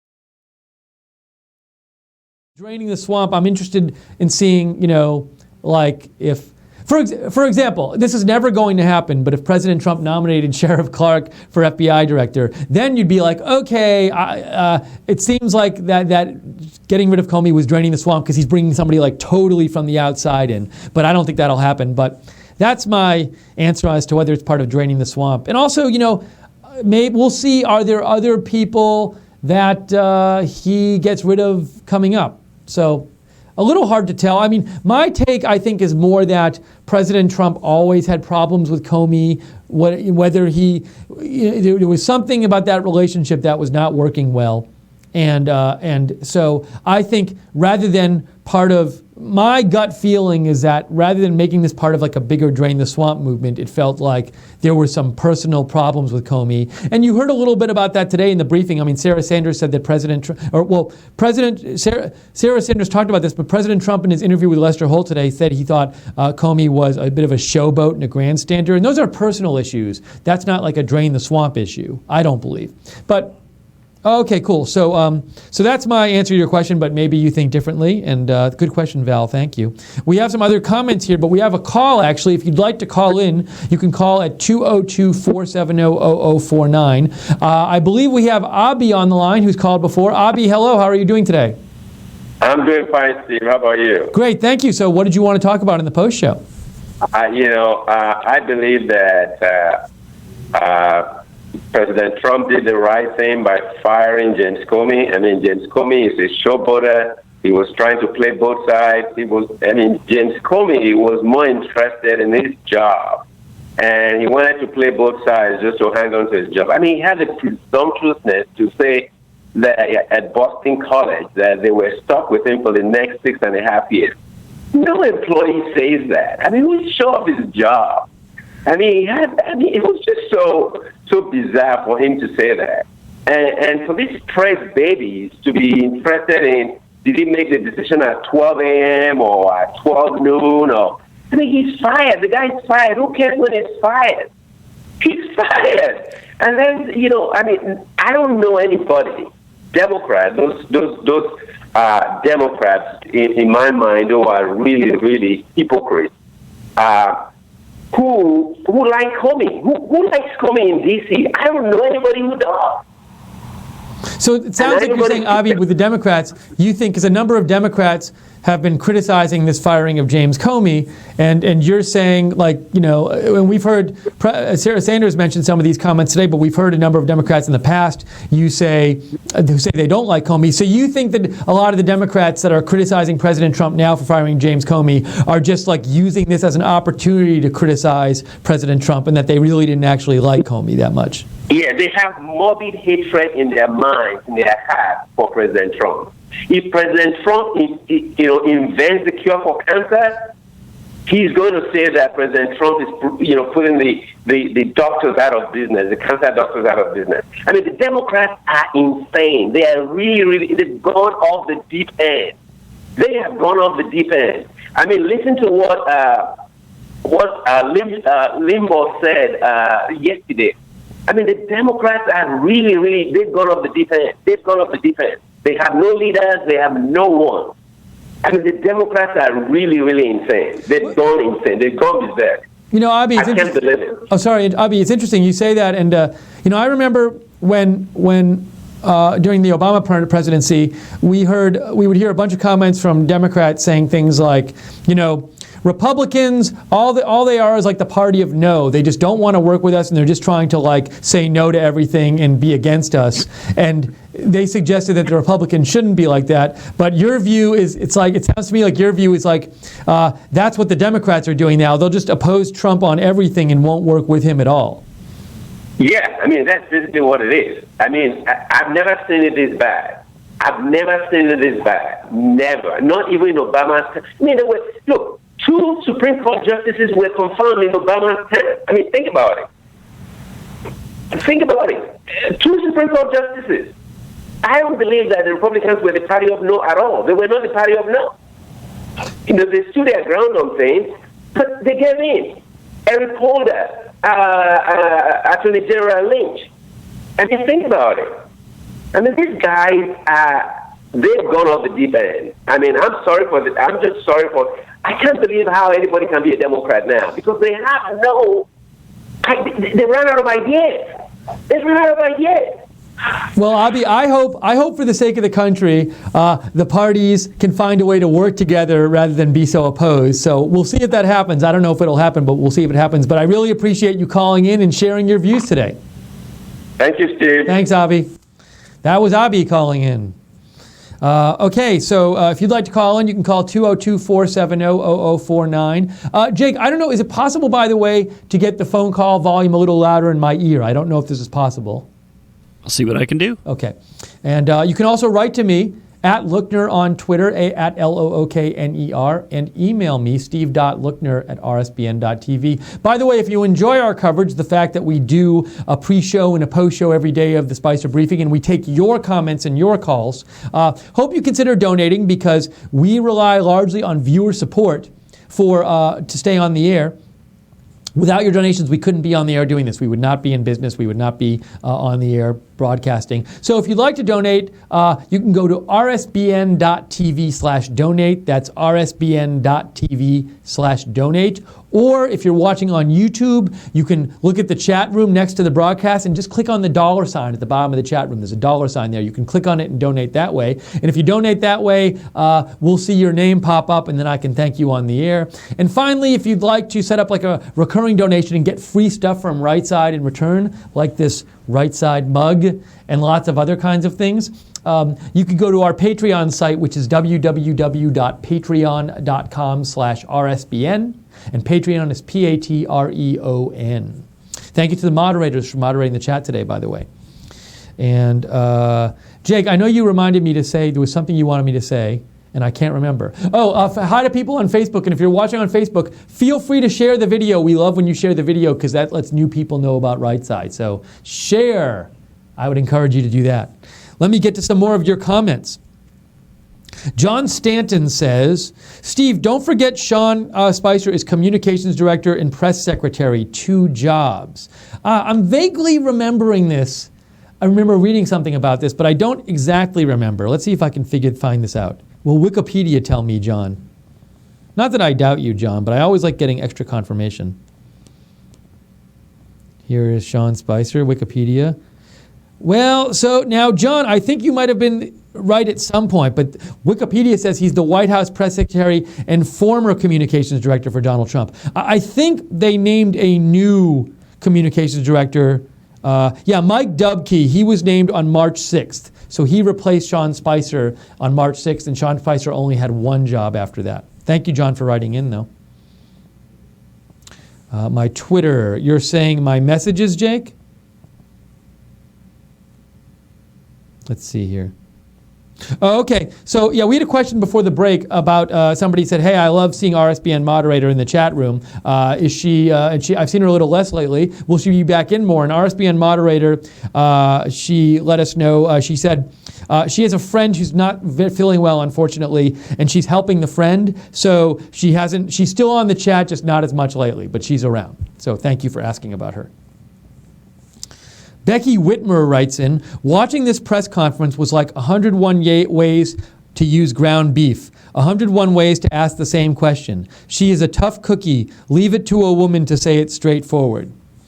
So you did not like a lot of the same questions being asked, it sounded like, Becky. Thanks for writing in.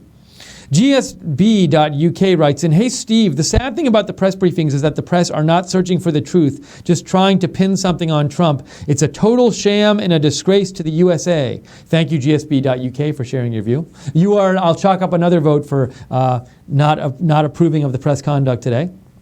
Dave Reinecke from South Africa, I know, writes in, all this proved is that those reporters have no real interest in actual news, just their own narrative.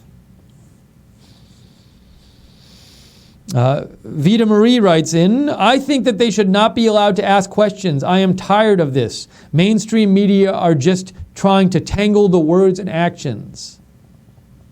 Mid-American says, I would love to see Coach Popovich or Coach Belichick be the press secretary, shortest press conferences ever. You're probably right about that, Mid-American.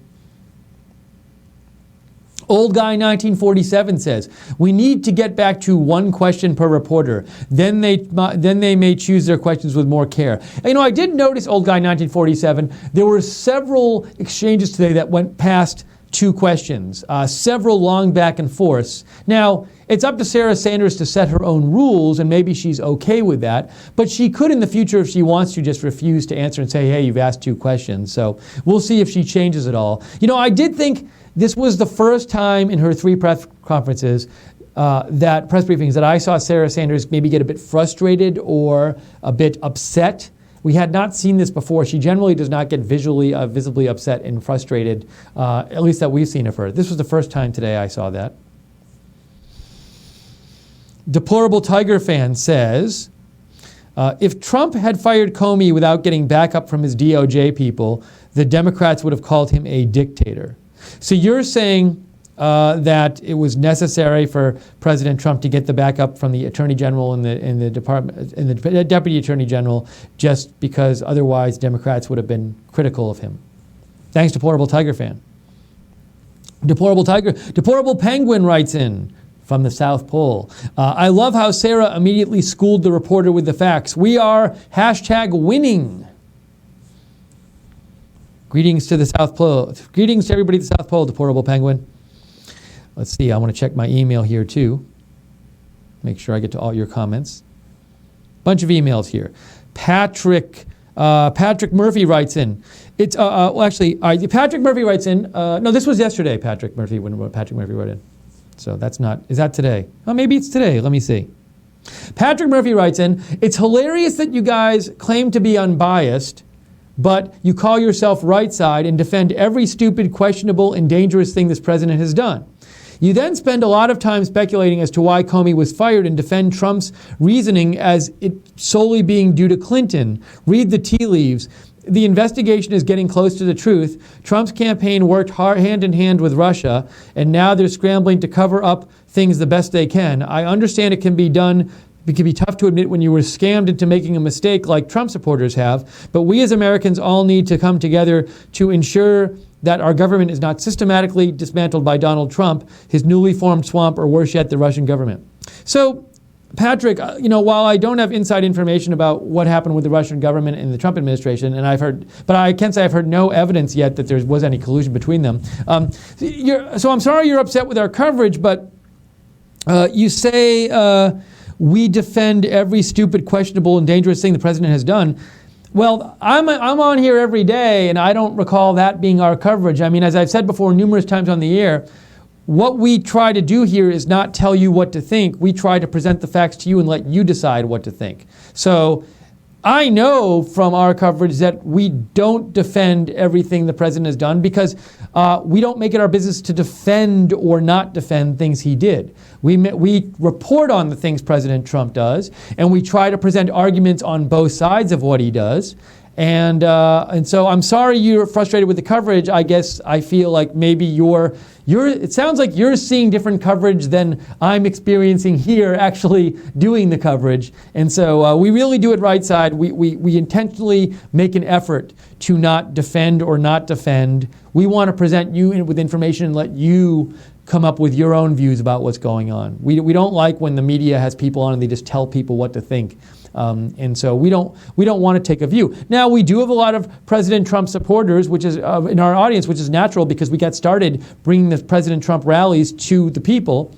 But at the same time, you know, we always reserve the right to be either critical of President Trump or present arguments against what President Trump is doing. And we certainly do not see ourselves as like a network whose job it is to defend the president. Rather, our job as a network is to bring you the news and to bring you good discussion and intelligent discussion of different events, and to be open to listening to all of your viewpoints and taking your comments and taking your feedback and hearing your perspectives on the story of the day. So again, I apologize that you're upset with the coverage, but I don't agree with your assessment of our coverage of the news. But thank you for writing in, Patrick, and feel free to write back again. You know, and I'll chime in on that too, Steve, yeah, sure. as somebody that's been with it. And Jake, I'm having a hard time hearing you. There we go. I got it. Thank you.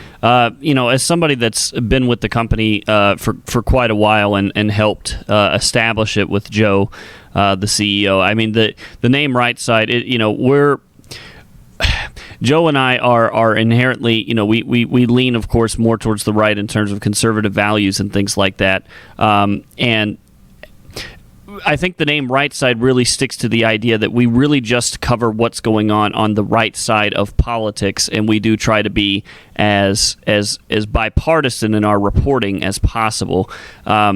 You know, we do read a lot of, conservative articles and things like that. We do look at those sites as well. But in the same token, for you, Steve, I know that you read things on the left side as well, and you did come from an inherently leftist area, so you've firsthand seen how dishonest they can be. But there is some dishonesty on the right as well with their reporting. I mean, let's not lie here. There's a weird shift right now in the political spectrum. But I just wanted to say just real quick, as far as the company goes, Right Side I think refers more to the idea that we report on things that are happening on the right side of the political spectrum. That's more of where we try to be as fair and balanced as possible, because that is what's missing in the media. That's been kind of our message since we brought on opinion shows and since we've had you on the air, to be able to let people say what it is that they want to say. That I think that's one of the biggest things. The biggest thing that I love about the network is that we're trying to give people the opportunity to talk and speak their mind on whatever it is they feel is important to them, and let everybody else hear it so that they can think, and then they can share articles, and we read them on the air, and that's what I think is important, Steve. Yeah, thank you, Jake, and I agree. I think that's a good way of putting it. I think when you say right side, it's more about the kind of topics we discuss and talk about. Now, we'll talk about stuff that happens on the left, but it's like we're not going to spend all day on like, hey, what's going on with Tom Perez and Keith Ellison in the Democratic National Committee today? You know, we're not going to spend hours talking about that unless it's like some huge scandal or something. But at the same time, our point is not to, we want to discuss politics and the news, and with a particular focus on issues involving the right, because President Trump is president. But at the same time, we want to do that in an agenda-free way. To me, I feel that so much of the media, so much of it has an agenda on both sides, And it's like what we really enjoy doing is to bring issues to you with a special focus on those that will focus on the right and will matter especially much to people who are interested in what's going on the right. But do that in an agenda-free way. We want to let you decide what to think. We're not trying to make you think a certain way or assuming you do think a certain way and presenting in a specific point of view that we think is right. We want to do it in an agenda-free way, in an intelligent discussion, intelligently discuss things and get your feedback. We want to hear what you have to say no matter what side you're on. So feel free to write in always and comment and everything. So thank you, Jake. Let me get to some more messages that people have written in. I think this is from Greg Jackson. And Greg, I owe you a thank you, but I'll say it after looking at your messages.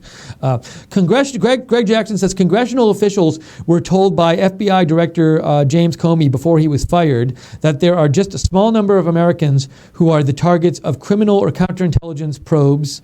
This is like a news story you sent me. It says, this is from Circa, I guess, and you say, sorry, let me read this again, Greg. I was confused. Congressional officials were told by FBI Director Comey before he was fired that there are just a small number of Americans who are targets of the criminal or counterintelligence probes involving Russia, and that none were President Trump or his top aides. That's from an organization called Circa. I'm not familiar with them, but thank you, Greg, for sending that in.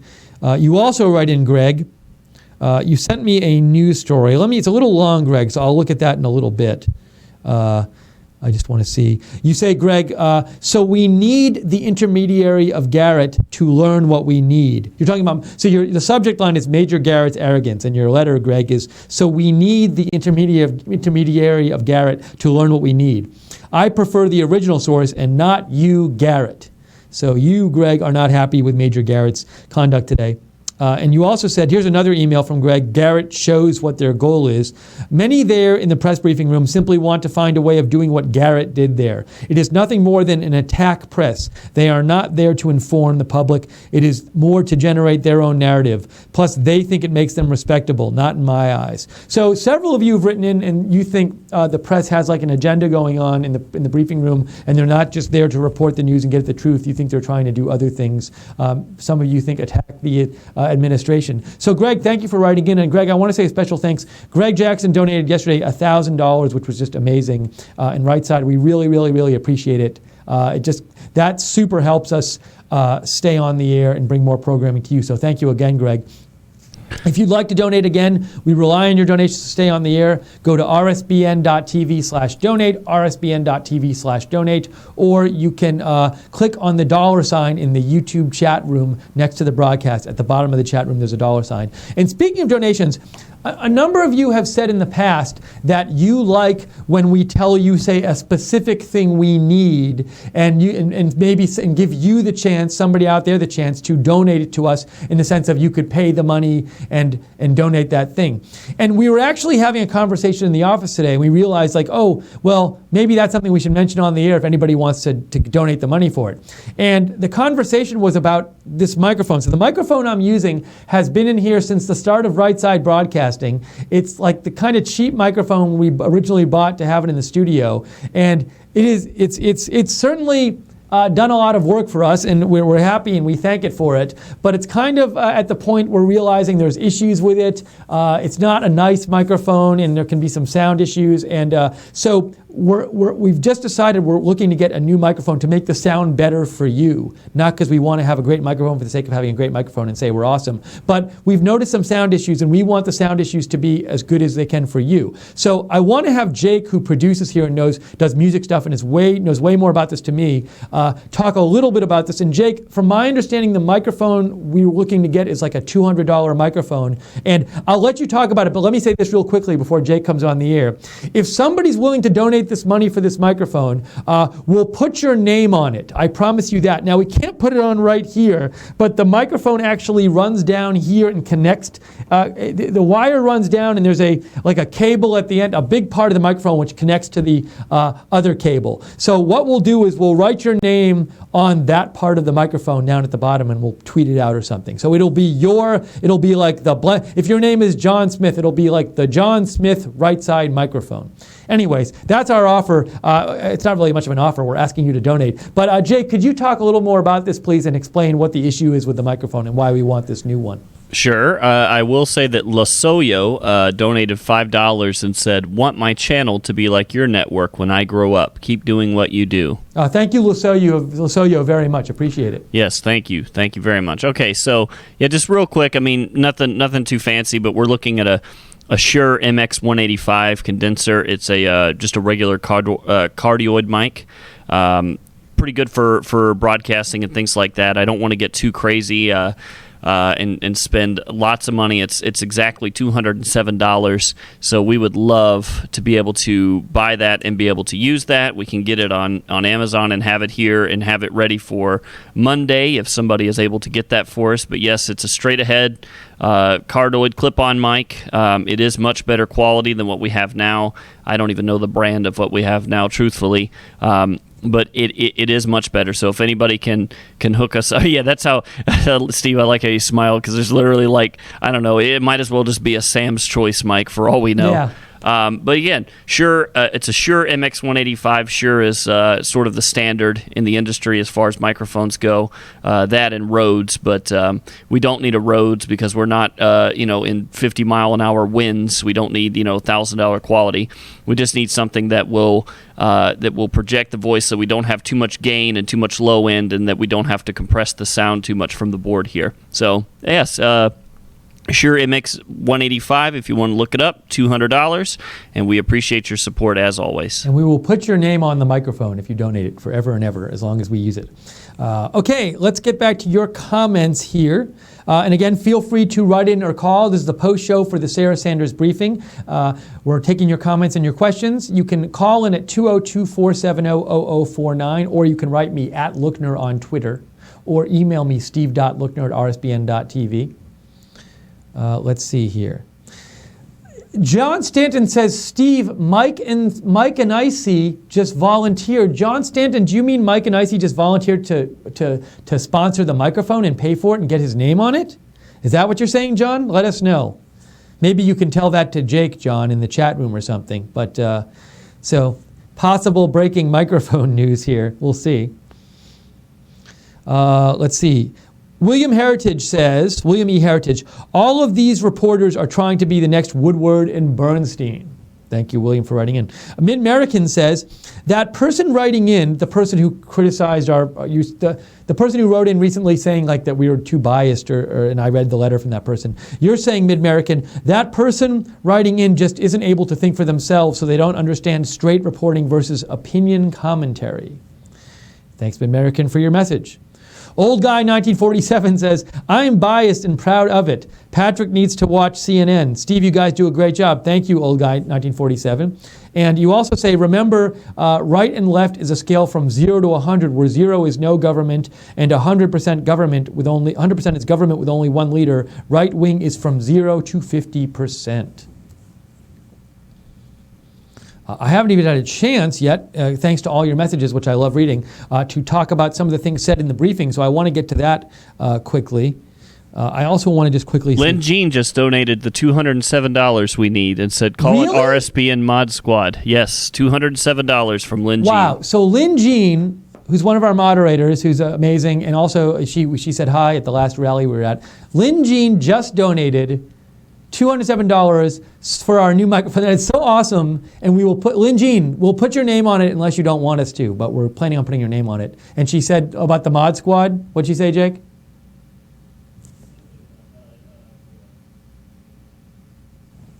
Call it RSBN Mod Squad MAGA. We will. So I think she means she wants us to write RSBN Mod Squad on the mic, but we'll clarify that with Lynn Jean. That's amazing. I honestly thought, Jake, I was like, well, we'll ask for this, and probably nobody will give the money for it, which is totally cool with us, but we'll ask anyway because people told us they wanted us to ask. But we'll just ask, and yet our viewers are so supportive of what we do that within 5 minutes, that will go to a new microphone. We should do a video, Jake, when the microphone comes, and we can either do a video or a picture where we can post it and show Lynn Jean and everybody else the actual microphone. So, Jake, don't open it when we get it. We want to take a picture of it or do a video and post it or whatever so people can see that what Lynn Jean just bought us and how helpful it is. So that's really nice of you, Lynn Jean. Thank you so much. And now, John Stanton, if somebody else in the room wanted to donate that mic and didn't get a chance, there might very well be something soon of similar price that we might be looking to upgrade here. So I will let you know and keep you informed of that. Carl Peterson donated $5 and said, RSBN is my voice. Thank you. And Jake, everybody could hear what you just said, right? Thank you so much, Carl, longtime viewer, frequent donor. That's really nice of you. Thank you so much, Carl Peterson. Really appreciate it, guys. That mic, and it will make a difference. I mean, it's not something where we said, hey, what can we ask people to donate today? It was really like Jake and I were talking during the break about the sound quality, and then it just occurred to us, well, and we talked about we should get a new mic, and we talked about what mic to get, and then it occurred to us, well, maybe somebody out there wants to donate it. So Lynn Jean, that's really nice of you. Thank you. Okay, let's see. I want to get to I want to make sure I've gotten to all your emails first, and then I want to get to some of the things Sarah Sanders said today.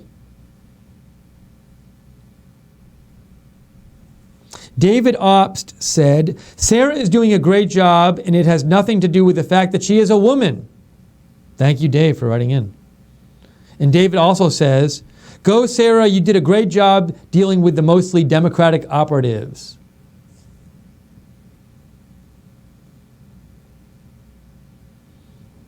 Hold on one second. It's funny. So Patrick Murphy, who wrote in the email that was critical of us before, just sent another email, but I think it's the exact same email as before. I'll have to look at this later, but it seems to be the exact same email. So maybe he just sent it twice. I was going to read his response if he wrote in. Okay, and let me talk for a second about some of the things that Sarah Sanders said today in the briefing. Well, just to go over real quick, the first person who appeared at the briefing was the head of cybersecurity of the administration, Thomas Bossert, and he talked about how President Trump signed a cybersecurity executive order today. Not really sure exactly what the order says. I need to go do some research. But he did say it was not a Russian-motivated issue. He said it would also help deal with the botnet attacks in the U.S. That was one of the goals of it. Also, Sarah Sanders announced that President Trump signed an executive order creating a bipartisan presidential advisory commission on electoral integrity, for example, voter fraud. And they're supposed to do a report that is finished by next year on ways to protect election integrity. And I actually retweeted if you want to see the text of that executive order, I retweeted it about a half an hour ago, and you can find that at @Lookner on my Twitter. So a couple other things said. Sarah Sanders, I'm just going to list some things that I wrote down that she said. She was asked why the president thought that Comey was a showboater, and she said it's probably pretty evident in his behavior over the last year or so that he's a showboater. Some reporters were questioning saying that the White House story on President Trump firing Comey and why he did it was inconsistent, because they were saying that originally Sarah Sanders, the White House had said that President Trump did it because he was recommended because it was recommended by Attorney General Sessions and Deputy Attorney General Rosenstein. And today they were saying that President Trump wanted to do it anyway, but wanted to he already decided to fire him, but as Sarah Sanders said, she said today that President Trump wanted to solidify the decision he made, so he got this memo from Deputy Attorney General Rosenstein. And some reporters were questioning the consistency of that account, and she claimed, Sarah Sanders, our story is consistent about who made the decision on President Comey's firing. Barbara Braley just donated $75 and said, RSBN and RSBN mods, thank you. Wow. That's really kind of you. Thank you so much, Barbara Braley, another longtime viewer, a loyal viewer, and a regular donor. That's really, really kind of you, Barbara. Very much appreciated. Thank you so much. Thumbs up for Barbara. And Barbara also, I know, is a patron of us on Patreon. where she makes a monthly donation. That's really cool of you, Barbara. Thank you. If you're interested in making a monthly donation and getting free Right Side stuff in return, check out our Patreon page. At least go take a look. You don't have to donate anything, but take a look about what we offer. www.patreon.com/RSBN. Let's see. So Sarah Sanders was questioned about whether there were questions suggesting it might have been inappropriate for President Trump to ask Comey if he was under investigation, and Sarah Sanders said, according to several legal scholars, it was not inappropriate for him to do that. So those were some of the things talked about today.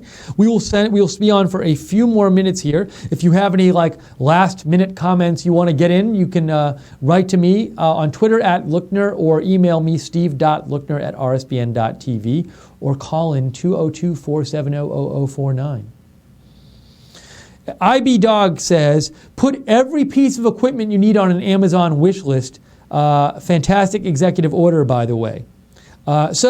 I assume you mean the executive order you think is fantastic, the voting one. I think that's the one you mean, IB Dog, voting integrity one. So as to your suggestion to put everything we need on a wish list, that's an interesting suggestion. Maybe another thing we could do, IB Dog, is just do what we did today and sort of, because when it's on a wish list, we can't really explain fully why we need it. So maybe we'll think about a couple things that we've been talking about getting in the office to try to improve the broadcast for you. That's what we buy here in the office. If you actually look, if you look at the office cam, you can see we certainly don't spend a lot of money on decorating in the office.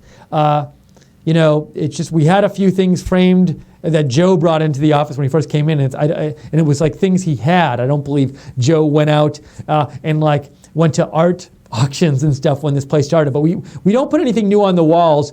We do have a new thing on the wall where we thank our donors, but really everything we think about here and buy is to make the broadcast better for you.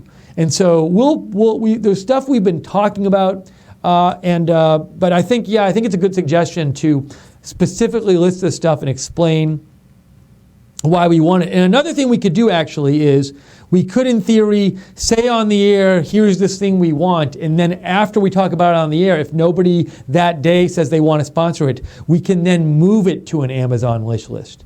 So the wish list can be the things that we've talked about on the air that haven't been purchased yet, and we can talk about them there. So maybe we'll do something like that. I think it's a great suggestion, IB Dog. And it's helpful for you so you can see, hey, if I donate this, it'll go directly to that.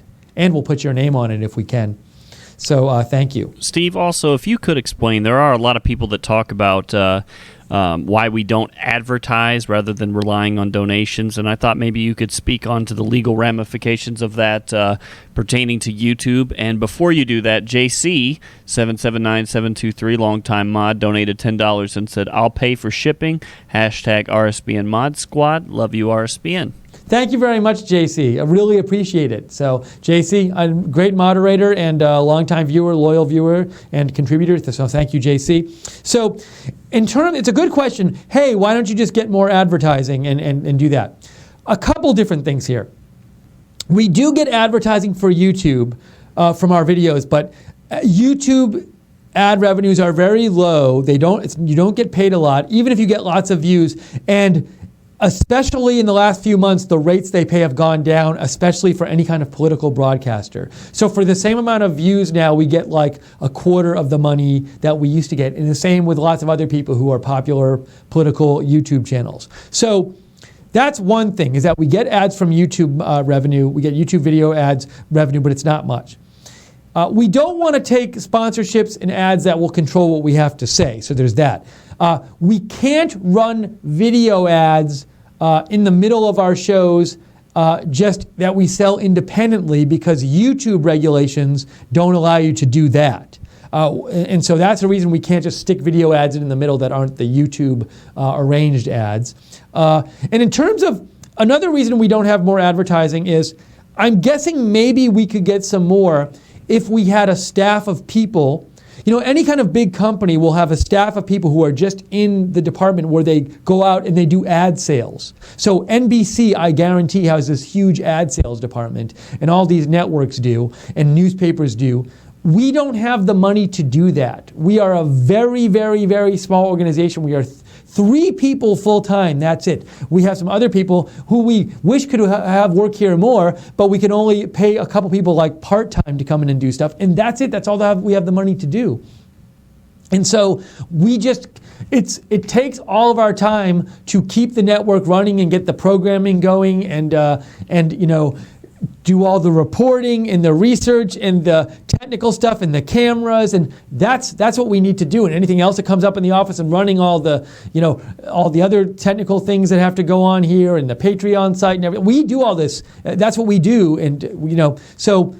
Unfortunately, we don't have the time to have an ad. We don't have the money to pay ad people to go out and try and sell ads. So for all of these reasons, it's hard to, we don't have a lot of ad revenue coming in. And I'll also say this, that, we're as a political, a lot of you may know this, as somebody as a network with political programming that's not critical of President Trump, that does talk about right side issues often, it can be hard to get advertising. I wouldn't be surprised if we could pay somebody to go out and if we could hire a full-time ad division. I'm guessing it might be hard for us to get a lot of mainstream ads because a lot of mainstream companies don't want to associate themselves with right-wing stuff that they perceive as right-wing. Or Trump maybe. So, for all these reasons, that it really restricts the ad revenue we can get, at least at this point. And so that's why we're really reliant on donors. We're open to getting ads, and we sometimes talk to people who are interested in doing it, but it's hard to do so for various reasons that I just talked about. So that's why we're reliant on mostly donor support. And reliant on you to stay on the air. So hope that answers your question. But we're very transparent here, so feel free to ask us whatever you'd like. Dave Reinecke says, I should be the most impartial person living in South Africa, and I love RSBN. Thank you, Dave Reinecke. And John Stanton points out that JC is also a monthly contributor on Patreon. So thank you, John, for reminding me of that. And I think we might be caught up on our emails and messages. Yeah, I think we're gonna wrap it up here. Let me just make sure I've gotten everybody. I think another message here.